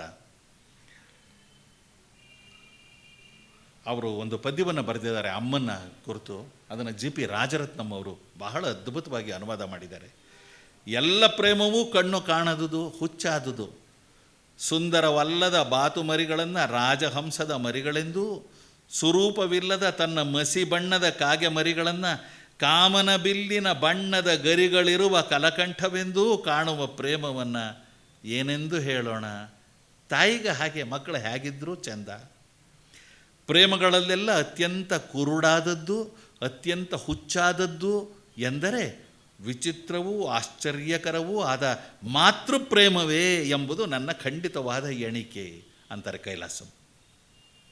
ಅಖಿಲ ಭಾರತ ಕನ್ನಡ ಸಾಹಿತ್ಯ ಸಮ್ಮೇಳನದ ಅಧ್ಯಕ್ಷರಾಗಿ ಕನ್ನಡದ ಬಾವುಟವನ್ನು ಏರಿಸುವ ಅಮೃತ ಗಳಿಗೆನಲ್ಲಿ ಪಕ್ಕದಲ್ಲಿದ್ದ ಮಾಸ್ತಿಯವರ ಕಿವಿನಲ್ಲಿ ಹೇಳ್ತಾರಂತೆ, ಅಮ್ಮ ಈಗಿಲ್ಲಿ ಇದ್ದಿದ್ರೆ ಎಷ್ಟು ಆನಂದ ಪಡ್ತಾ ಇದ್ದೋ ಏನೋ ಅಲ್ವಾ ಅಂತ ಕೇಳಿ ಕಣ್ಣಲ್ಲಿ ನೀರು ತುಂಬ್ಕೋತಾರಂತೆ. ಇನ್ನೊಂದು ಬಹಳ ಅದ್ಭುತವಾದ ಇದೇ ತರಹದ ಪದ್ಯ ಗಾಂಧೀಜಿಯವರ ವ್ಯಕ್ತಿತ್ವವನ್ನು ಕುರಿತು ಕೈಲಾಸಂ ಬರೆದಿರೋದು. ಬಹುಶಃ ಗಾಂಧಿಯವರ ವ್ಯಕ್ತಿತ್ವದ ಬಗ್ಗೆ ಯಾರೆಲ್ಲ ಏನೆಲ್ಲ ಬರೆದಿದ್ದಾರೆ ಅವೆಲ್ಲಕ್ಕಿಂತ ಶ್ರೇಷ್ಠವಾದ ಪದ್ಯ ಇದು ಅಂತ ವಿಮರ್ಶಕರು ಎಲ್ಲರೂ ಅಭಿಪ್ರಾಯಪಟ್ಟಿದ್ದಾರೆ. ಅಗೇನ್ ಇದು ಇಂಗ್ಲೀಷಲ್ಲಿ ಬರೆದ ಪದ್ಯ, ಅದನ್ನು GP ರಾಜರತ್ನಂ ಕನ್ನಡಕ್ಕೆ ಅನುವಾದ ಮಾಡಿದ್ದಾರೆ. ಬರೇ ಹಿಡಿಯಷ್ಟು ಮೂಳೆ ಚರ್ಮಗಳನ್ನು ತೆಗೆದುಕೊಂಡು ಅದಕ್ಕೆ ಒಂದೇ ಒಂದು ಔನ್ಸಿನಷ್ಟು ರಕ್ತ ಮಾಂಸವನ್ನು ತುಂಬಿ ಸಮುದ್ರದ ಉಬ್ಬರದಂತೆ ಉಕ್ಕಿ ಬರುವ ಹೃದಯವನ್ನು ಜೋಡಿಸಿ ಪಾಪ ಮುಕ್ತವಾದ ಮನಸ್ಸನ್ನು ಅದಕ್ಕೆ ತುಂಬಿ ಆನೆಯ ಕಿವಿಗಳನ್ನು, ಮೊಲೆಗೂಸಿನ ನಗೆಯನ್ನು, ಮೇರುಗಿರಿಯಂತಹ ಆತ್ಮವನ್ನು ಸೇರಿಸಿ ನಂತರ ಮೇಕೆ ಹಾಲು, ಖರ್ಜೂರ, ಅವರೆಕಾಳುಗಳನ್ನು ಹಾಕಿ ನೊಂದ ಜೀವಿಗಳ ಕಣ್ಣೀರಿನಿಂದ ಮುಚ್ಚಿ ದಲಿತ ಬಂಧುಗಳಿಂದ ತೊಳೆದು ಚಿಂದಿಯಲ್ಲಿ ಸುತ್ತಿಕೊಟ್ಟರೆ ಆಗ ಲೋಕೋದ್ಧಾರಕ ಬಾಪು ಮೂಡಿಬರುತ್ತಾರೆ ಅಂತಾರೆ ಕೈಲಾಸಂ. ಇದು ರೆಸಿಪಿ ಅನ್ನುವ ಇಂಗ್ಲಿಷ್ ಕವಿತೆಯ ಕನ್ನಡ ಅನುವಾದ. ಮುಂದೆ ಕಂಪನಿ ನಾಟಕಗಳು ನಡೀತಾ ಇದ್ದಂತಹ ರಂಗಮಂದಿರಗಳಲ್ಲಿ ಕೈಲಾಸಂ ನಾಟಕಗಳನ್ನು, ಸಾಮಾಜಿಕ ನಾಟಕಗಳನ್ನು ಮಾಡಿಸೋದಕ್ಕೆ ಪ್ರಾರಂಭ ಮಾಡ್ತಾರೆ. ಒಂದು ಸಲ ಬಳ್ಳಾರಿ ರಾಘವಾಚಾರ್ಯ ಅಂತ ನಮ್ಮಲ್ಲಿ ಒಬ್ಬ ಅದ್ಭುತ ನಟರು ಇರ್ತಾರೆ. ಅವರಿಗೆ ಒಂದು ಸನ್ಮಾನ ಸಮಾರಂಭ ಏರ್ಪಾಟಾಗಿರುತ್ತೆ. ಬಳ್ಳಾರಿ ರಾಘವಾಚಾರ್ಯರು ರಾವಣ, ದುರ್ಯೋಧನ, ಹಿರಣ್ಯಕಶಿಪು ಇಂಥ ಪಾತ್ರಗಳನ್ನು ದುರಂತ ನಾಯಕರ ಹಾಗೆ ರೂಪಿಸಿ ಆಡ್ತಿರ್ತಾರೆ. ಪಾಶ್ಚಾತ್ಯ ನಾಟಕಗಳ ಪ್ರಭಾವದಿಂದ ಅವರ ಸನ್ಮಾನ ಸಮಾರಂಭದಲ್ಲಿ ಬಲವಂತವಾಗಿ ಕೈಲಾಸಂ ಅವರನ್ನು ಕರ್ಕೊಂಡು ಹೋಗಿ 1-2 ಮಾತು ಆಡಲೇಬೇಕು ನೀವು ರಾಘವಾಚಾರ್ಯರ ಬಗ್ಗೆ ಅಂತ ಹೇಳ್ತಾರೆ. ರಾಘವಾಚಾರ್ಯರು ಮತ್ತು ಕೈಲಾಸಂ ಬಹಳ ಅದ್ಭುತವಾದ ಸ್ನೇಹಿತರು. ಆ ಕೈಲಾಸಂ ಹೇಳ್ತಾರೆ, Raghava is one of the greatest actors in the country today. I have seen him doing the role of Ravana, Hiranyakashipu, Duryodhana, Macbeth, Hamlet and such ferocious characters in a superb way. At the same time, I have seen him doing the role of Harishchandra, Rama, Kabir, Ramdas, the roles which are very pious in nature, again in an excellent way. Like this, our beloved Raghava has done a variety of great roles, but alas, ಅಂತ ನಿಂತ್ಕೋತಾರೆ, ಒಂದು ಕ್ಷಣ ನಿಲ್ಲಿಸ್ತಾರೆ, but alas, ಅಷ್ಟೆಲ್ಲ ಹೊಗಳ್ಬಿಟ್ಟು ಯಾಕೋ but alas ಅಂತ ನಿಲ್ಲಿಸ್ಬಿಟ್ರಲ್ಲ ಅಂತ ಎಲ್ಲ ಆಶ್ಚರ್ಯದಿಂದ ಏನು ಹೇಳ್ತಾರೋ ಅಂತ ಕೇಳೋದಕ್ಕೆ ಕಾತರದಿಂದ ನೋಡ್ತಿರ್ತಾರೆ. But alas, all of them alike ಅಂದುಬಿಡ್ತಾರೆ. ಆ ಎಲ್ಲ ಪಾತ್ರಗಳನ್ನು ಒಂದೇ ಥರ ಮಾಡ್ತಾರೆ ಇವರು ಅಂತ ಹೇಳಿಬಿಡ್ತಾರೆ. ತುಂಬ ನಟರು ಹಾಗೇನೆ. ಆ್ಯಕ್ಚುಲಿ ಅದು ನಿಜವಾದ ಕಠೋರ ಸತ್ಯ. ಅದು ಬಹಳಷ್ಟು ನಟರು ತಮ್ಮನ್ನು ತಾವೇ ರಿಪೀಟ್ ಮಾಡಿಕೊಂಡು ಹೋಗ್ತಾರೆ. ಎಲ್ಲ ಯಾವುದೇ ಪಾತ್ರವನ್ನು ಕೊಟ್ಟರು ಅವರ ಲೆವೆಲ್ಗೆ ಆ ಪಾತ್ರಗಳನ್ನು ಇಳಿಸಿಬಿಡ್ತಾರೆ. ಆ ಮಾತನ್ನು ಆ ಕಾಲಕ್ಕೆ ಕೈಲಾಸಂ ಹೇಳಿರ್ತಾರೆ. ಅದು ರಾಘವಾಚಾರ್ಯರು ಅದರಿಂದ ಅಫೆಂಡ್ ಆಗೋದಿಲ್ಲ. ಜೋರ ಎಲ್ಲರಿಗಿಂತ ಮೊದಲು ಅವರೇ ನಕ್ಕು ಬಂದು ಕೈಲಾಸವರನ್ನು ಅಪ್ಕೋತಾರೆ. ನಮ್ಮ ಕಂಪ್ನಿ ನಾಟಕದಲ್ಲಿ ಒಂದು ಬಹಳ ಸ್ವಲ್ಪ ಚೇಷ್ಟೆಯ ಜೋಕಿದು, ಸ್ವಲ್ಪ ಕುಚೇಷ್ಟೆ. ಮಹಾರಾಜ ಸಂತಾನಾಪೇಕ್ಷೆಯಿಂದ ತಪಸ್ಸು ಮಾಡಿ ಕುಲದೇವತೆಯನ್ನು ಒಲಿಸಿಕೊಂಡು ವರ ಪಡೆಯಲು ಕಾಡಿಗೆ ಹೋಗಿದ್ದಾನೆ. ಮಕ್ಕಳಿರೋಲ್ಲ. ಘೋರವಾದ ತಪಸ್ಸನ್ನು ಮಾಡಿಬಿಟ್ಟು ಕಾಡಿನಲ್ಲಿ ದೇವರನ್ನ ಕುರಿತು ಈ ಸಂತಾನ ಭಾಗ್ಯವನ್ನು ಕೇಳ್ಕೊತೇನೆ ಅಂತ ಹೋಗಿರ್ತಾನೆ. ಇತ್ತ ಮಹಾರಾಣಿ ಅಂತಃಪುರದಲ್ಲಿ ಪರಿತಪಿಸ್ತಾ ಇದ್ದಾಳೆ. ಏನಂತ ಪರಿತಪಿಸ್ತಾ ಇದ್ದಾಳೆ? ಆಹಾ ವಿಧಿಯೇ, ನನ್ನ ಪ್ರಾಣನಾಥನು ಸಂತಾನಾಪೇಕ್ಷೆಯಿಂದ ತಪಸ್ಸು ಮಾಡಿ ವರವನ್ನು ಪಡೆಯಲು ಕಾಡಿಗೆ ಹೋಗಿ ಹಲವು ವರ್ಷಗಳೇ ಕಳೆದರೂ ನನಗೆ ಇಲ್ಲಿ ಮಕ್ಕಳೇ ಆಗಲಿಲ್ಲವಲ್ಲ. ಹಾ ವಿಧಿಯೇ,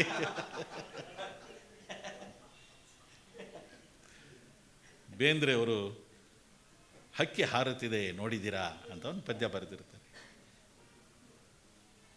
ಹುಲಿಯು ಹಾರುತ್ತಿದೆ ನೋಡಿದ್ದೀರಾ ಅಂತ ನಾನು ಪದ್ಯ ಬರಿತೀನಿ ಅಂತಾರೆ ಕೈಲಾಸ. ಏನು ಗುರುಗಳು, ಅವ್ರ ಶಿಷ್ಯರು ಕೇಳ್ತಾರೆ, ಏನು ಗುರುಗಳೇ ಹಕ್ಕಿ ಹಾರುತ್ತಿದೆ ನೋಡಿದ್ದೀರಾ ಅಂದರೆ ಅದಕ್ಕೊಂದು ಅರ್ಥ ಇದೆ. ಹುಲಿಯು ಹಾರುತ್ತಿದೆ ನೋಡಿದ್ದೀರಾ, ಏನು ಹುಲಿ ಹಾರುತ್ತೀಯ ಎಲ್ಲರೂ ಆಕಾಶದಲ್ಲಿ? ಪದ್ಯನ ಪೂರ್ತಿ ಕೇಳಿಸ್ಕೊಳ್ರಯ್ಯ, ದುಡುಕಬೇಡಿ, ಪೂರ್ತಿ ಪದ್ಯ ಕೇಳಿ.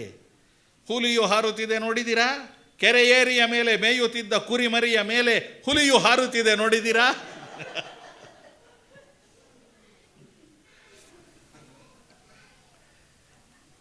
ರಂಶ್ರೀ ಮುಗುಳಿ ಅಂತ ದೊಡ್ಡ ಸಾಹಿತಿಗಳು ಅವರು ಕೂಡ.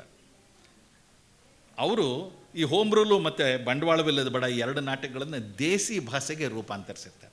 ದೇಸಿ ಭಾಷೆ ಅಂದರೆ ಉತ್ತರ ಕರ್ನಾಟಕದ ಭಾಷೆ, ಧಾರವಾಡದ ಕಡೆಯ ಭಾಷೆ, ಅದಕ್ಕೆ ರೂಪಾಂತರಿಸಿರ್ತಾರೆ. ಆದರೆ ಅದು ಏನು ಮಾಡಿದ್ರು ಈ ಮೂಲದ ಸೊಗಡು, ಆ ಸೌಂದರ್ಯ, ಆ ಭಾಷಾ ಸೌಂದರ್ಯ ಇದರಲ್ಲಿ ಬರಲ್ಲ. ಫ್ಲಾಪ್ ಆಗಿಬಿಡುತ್ತೆ ನಾಟಕಗಳು. ಕೈಲಾಸಂ ಅವ್ರಿಗೂ ತುಂಬ ಬೇಜಾರಾಗಿಬಿಡುತ್ತೆ. This Mugali has proved very successful in transforming all my whipping jokes into weeping jokes. ಕೇಳಿ ನಗಬೇಕಾದ ಜನ ಗೊಳೋ ಅಂತ ಅಳೋ ಹಾಗೆ ಬರೆದು ಬಿಟ್ಟಿದ್ದಾರೆ. ರಮ್ ಶ್ರೀ ಮುಗುಳಿ ಅಲ್ವೇ, ಅವರು ಸ್ವಲ್ಪ ರಮ್ಮು ಕುಡಿದು ಶ್ರೀಕಾರ ಹಾಕಿ ಬರೆಯೋದನ್ನ ಅಭ್ಯಾಸ ಮಾಡಿಕೊಂಡ್ರೆ ಸರಿ ಹೋಗುತ್ತೆ ಅಂತ ಕಾಣುತ್ತೆ. ನಾನು ಹಾಗೆ ಕಂಡ್ರಿ ಮಾಡೋದು ಅಂತ ಕೈಲಾಸಂ ಹೇಳ್ಕೊತಾರೆ. ಹೀಗೆ ಕ್ಯಾಮ್ರಾ ಬಗ್ಗೆ ಒಂದು ಅವ್ರು ಹೇಳಿರೋದು ಭಾಳ ಸೊಗಸಾಗಿದೆ. ತಸ್ವೀರ್ ಪೆಟ್ಟಿಗೆ ಕ್ಯಾಮ್ರಾ, ತಸ್ವೀರ್ ಪೆಟ್ಟಿಗೆ. ತಸ್ವೀರ್ ಪೆಟ್ಟಿಗೆ ಗೊತ್ತಿಲ್ವೇ ಸುಬ್ಬು? ಕೆಮೀರಾ ಅದಕ್ಕೆ ಅದೇ ಹೆಸರು. ಅದೊಂದು ಜಂತು ಸುಬ್ಬು, ಪ್ರಾಣಿ ಪಂಚಪಾದ. ಅದಕ್ಕೆ ಪಂಚಪಾದ. ಹಿಂದೆ ನಿಂತ್ಕೊಂಡು ಬುರ್ಕಿ ಹಾಕ್ಕೊಂಡು ಬೆದರಿಸ್ತಾನಲ್ಲ, ಅವೊಂದು 2 ಕಾಲು. ನಮಗೆಲ್ಲ ಹಿಂದಿನ ಕಾಲದಲ್ಲಿ ನಾವೆಲ್ಲ ಸ್ಕೂಲು ಕಾಲೇಜಲ್ಲಿದ್ದಾಗ ಫೋಟೋ ತೆಗೆಸ್ಕೊತಾ ಇದ್ವಲ್ಲ, ಯಾರೋ ಒಬ್ಬ ಬರೋನು ಒಂದು ಬುರ್ಕ ಎಲ್ಲ ಹಾಕ್ಕೊಂಡು ನಿಂತ್ಕೊಳ್ಳೋನಲ್ಲ, ಆ ಥರದ್ದು. ಹಿಂದೆ ನಿಂತ್ಕೊಂಡು ಬುರ್ಕಿ ಹಾಕ್ಕೊಂಡು ಬೆದರಿಸ್ತಾನಲ್ಲ, ಅವೊಂದು 2 ಕಾಲು. ಪೆಟ್ಟಿಗೆದು 3, ಒಟ್ಟು 5 ಕಾಲು. ಏಕಾಕ್ಷಿ, ಒಂದೇ ಕಣ್ಣು. ಇದ್ರ ಎದುರಿಗೆ ಜನಗಳು ನಿಂತ್ಕೊಂಡು ಸ್ವರೂಪ ನಾಶನ ಮಾಡಿಕೊಳ್ಳೋದು, ಅದು ಕ್ಯಾಮ್ರಾ. ಗ್ರಾಮಫೋನ್ ಗೊತ್ತಿಲ್ವೇ ಸುಬ್ಬು? ಅಯ್ಯೋ, ಕರಿ ಮರದ ಪೆಟ್ಟಿಗೆ.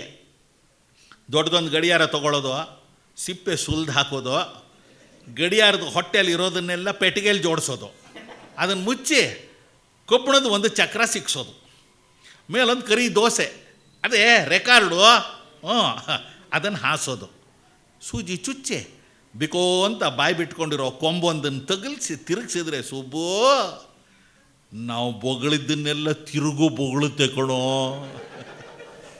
ಇದು ಗ್ರಾಮಫೋನ್ ಬಗ್ಗೆ ಕೈಲಾಸಮ್ಮವರ ವ್ಯಾಖ್ಯಾನ. ಪ್ರಾರಂಭದಲ್ಲಿ ಹೀಗೆ ಎಷ್ಟೇ ಕೈಲಾಸಮ್ಮವರ ಬದುಕು ವರ್ಣರಂಜಿತವಾಗಿದ್ದರೂ ಕೂಡ ಅವ್ರ ತಂದೆಯವರು ತೀರಿಕೊಂಡಂತಹ ಸಂದರ್ಭ ಬಹಳ ಹೃದಯಸ್ಪರ್ಶಿಯಾದಂಥ ಸಂದರ್ಭ. ಅದು ನಾನು ಆ ವಿವರಗಳಿಗೆ ಹೋಗಲ್ಲ. ಯಾಕೆಂದರೆ ಇಂಥ ವ್ಯಕ್ತಿಗೆ ಈ ತರಹದ ಒಂದು ಸ್ಥಿತಿ ಬರುತ್ತಲ್ಲ ಅಂತ ತುಂಬ ಮನಸ್ಸು ಆರ್ದ್ರವಾಗಿಬಿಡುತ್ತೆ. ನಾನು ತುಂಬ ಎಮೋಷನಲ್ ಆಗಿಬಿಡ್ತೀನಿ. ತಂದೆಯವರು ಸಾಯವಾಗ ಕೇಳ್ತಾರೆ, ಏನು ಬೇಕು ನಿನಗೆ ನನ್ನ ಆಸ್ತಿನಲ್ಲಿ ಅಂತ. ಏನು ಬೇಡ ಅಂದ್ಬಿಡ್ತಾರೆ, ನಿರಾಕರಿಸ್ಬಿಡ್ತಾರೆ. ಒಂದು ಕಿಲುಬು ಕಾಸು ನಿಮ್ಮ ಆಸ್ತಿಯಿಂದ ನನಗೆ ಬೇಡ ಅಪ್ಪ ಅಂತ. ಅಂಥ ಆಗರ್ಭ ಶ್ರೀಮಂತರು ಅವರ ಮಗನಾಗಿ ಏನನ್ನೂ ತಗೊಳ್ಳದೆ ಭಿಕಾರಿಯ ಹಾಗೆ ನರಳುಕೊಂಡು ಸಾಯುವಂಥ ಪ್ರಸಂಗ ಬಂದ್ಬಿಡುತ್ತೆ. ಕೊನೆಯಲ್ಲಿ ಅವರಿಗೆ ಸ್ವಲ್ಪ ಮಟ್ಟಿಗೆ ಬುದ್ಧಿಭ್ರಮಣೆಯೂ ಆಗಿಬಿಡುತ್ತೆ. ಮಾನಸಿಕ ಸ್ವಾಸ್ಥ್ಯವನ್ನು ಕಳ್ಕೊಂಡ್ಬಿಡ್ತಾರೆ. ತಮಾಷೆ ಅಂದರೆ ಆ ಕಾಲದಲ್ಲೇ ಇದ್ದಂತಹ ಇನ್ನೊಬ್ಬ ಬಹಳ ಅದ್ಭುತವಾದ ನಾಟಕಕಾರ ಅಂತಂದರೆ ಸಂಸರು. ಅವರು ಎಲ್ಲ ಒಟ್ಟಿಗೆ ಇದ್ದಂಥವ್ರು ಅದೇ ಸಮಯದಲ್ಲಿ. ಆದರೆ ಗುಣ ಸ್ವಭಾವಗಳಲ್ಲಿ, ಬರವಣಿಗೆ ಶೈಲಿಯಲ್ಲಿ ಪೂರ್ತಿ ವ್ಯತ್ಯಾಸ. ಸಂಸರು ಬರೀ ಮಹಾರಾಜರನ್ನು ಕುರಿತು, ಮೈಸೂರು ಸಂಸ್ಥಾನವನ್ನು ಕುರಿತೇ ನಾಟಕಗಳನ್ನು ಬರೀತಾರೆ. ಇವರು ಬರೀ ಸಾಮಾಜಿಕ ನಾಟಕಗಳನ್ನೇ ಬರೆದಂಥವರು. ಸಂಸರಿಗೂ ಕೂಡ ಹೀಗೆ ಮಾನಸಿಕ ವಿಕಲ್ಪ ಇತ್ತು. ಅವ್ರಿಗೇನೆಂದರೆ ಪೊಲೀಸರ ಭಯ, ಪೊಲೀಸರು ಬಂದು ನಾನು ಹಿಡ್ಕೊಂಡು ಹೋಗ್ಬಿಡ್ತಾರೆ ಅಂತ. ಇವ್ರಿಗೆ ಹಾಗಲ್ಲ. ಒಂದು ರೀತಿಯಲ್ಲಿ ಅವರ ವಿಪರೀತ ಮದ್ಯಪಾನದ, ಧೂಮಪಾನದ ಫಲವೋ ಅಥವಾ ಆ ತರಹದ ಟೆನ್ಷನ್ಸ್ ಅವರ ಬದುಕಿನಲ್ಲಿ ಬಂದಿದ್ದು, ಆ ಆತಂಕಗಳು, ಆ ತಲ್ಲಣಗಳು ಅಷ್ಟರ ಮಟ್ಟಿಗೆ ಬಂದು ಅವರ ಮಾನಸಿಕ ಸ್ವಾಸ್ಥ್ಯ ಕೆಟ್ಟು ಹೋಯ್ತೋ ಗೊತ್ತಿಲ್ಲ. ಕೊನೆಯ ದಿವಸಗಳು ಧೋ ನಾಟ್ ಪ್ರೊಲಾಂಗ್ಡ್, ಬಹಳ ದಿನಗಳು ಅದೇನು ಎಳೆಯಲ್ಲ, ಆದರೂ ಕೊನೆಯ ಕೆಲವು ತಿಂಗಳುಗಳು ತುಂಬ ಸಫರ್ ಮಾಡಿ ತಮ್ಮ ಜೀವವನ್ನು ತ್ಯಜಿಸ್ತಾರೆ. ಅದು ತುಂಬ ನೋವಿನ ಸಂಗತಿ. ಅದಕ್ಕೆ ಆ ವಿವರಗಳನ್ನು ನಾನು ಹಂಚ್ಕೊಳ್ಳೋದಕ್ಕೆ ಹೋಗಲ್ಲ. ಈ ವರ್ಣರಂಜಿತವಾದ ಮುಖವನ್ನು ಜ್ಞಾಪಿಸ್ಕೊಳ್ಳೋದು ಅದೇ ಹೆಚ್ಚು ಸುಖ ಅನ್ನೋದು ನನ್ನ ಭಾವನೆ. ಒಟ್ಟಿನಲ್ಲಿ ಕನ್ನಡ ನಾಟಕ ಕ್ಷೇತ್ರದಲ್ಲಿ ಒಂದು ಹೊಸ ಕ್ರಾಂತಿಯನ್ನು ತಂದವರು ಕೈಲಾಸಮ್ಮವರು. ಹಾಗಾಗಿ ನಾವೆಲ್ಲರೂ ಅವರಿಗೆ ಯಾವತ್ತೂ ಚಿರಋಣಿಗಳಾಗಿರಬೇಕು. ಅವರು ನಮಗೆ ಪ್ರಾತಸ್ಮರಣೀಯರು ಅಂತ ಹೇಳ್ತಾ, ನಾಡಿದ್ದು ಅವರ ಜನ್ಮದಿನ. ಹ್ಯಾಪಿ ಬರ್ತ್ಡೇ ಕೈಲಾಸಂ ಅಂತ ಹೇಳ್ತಾ ನನ್ನ ಮಾತು ಮುಗಿಸ್ತೇನೆ.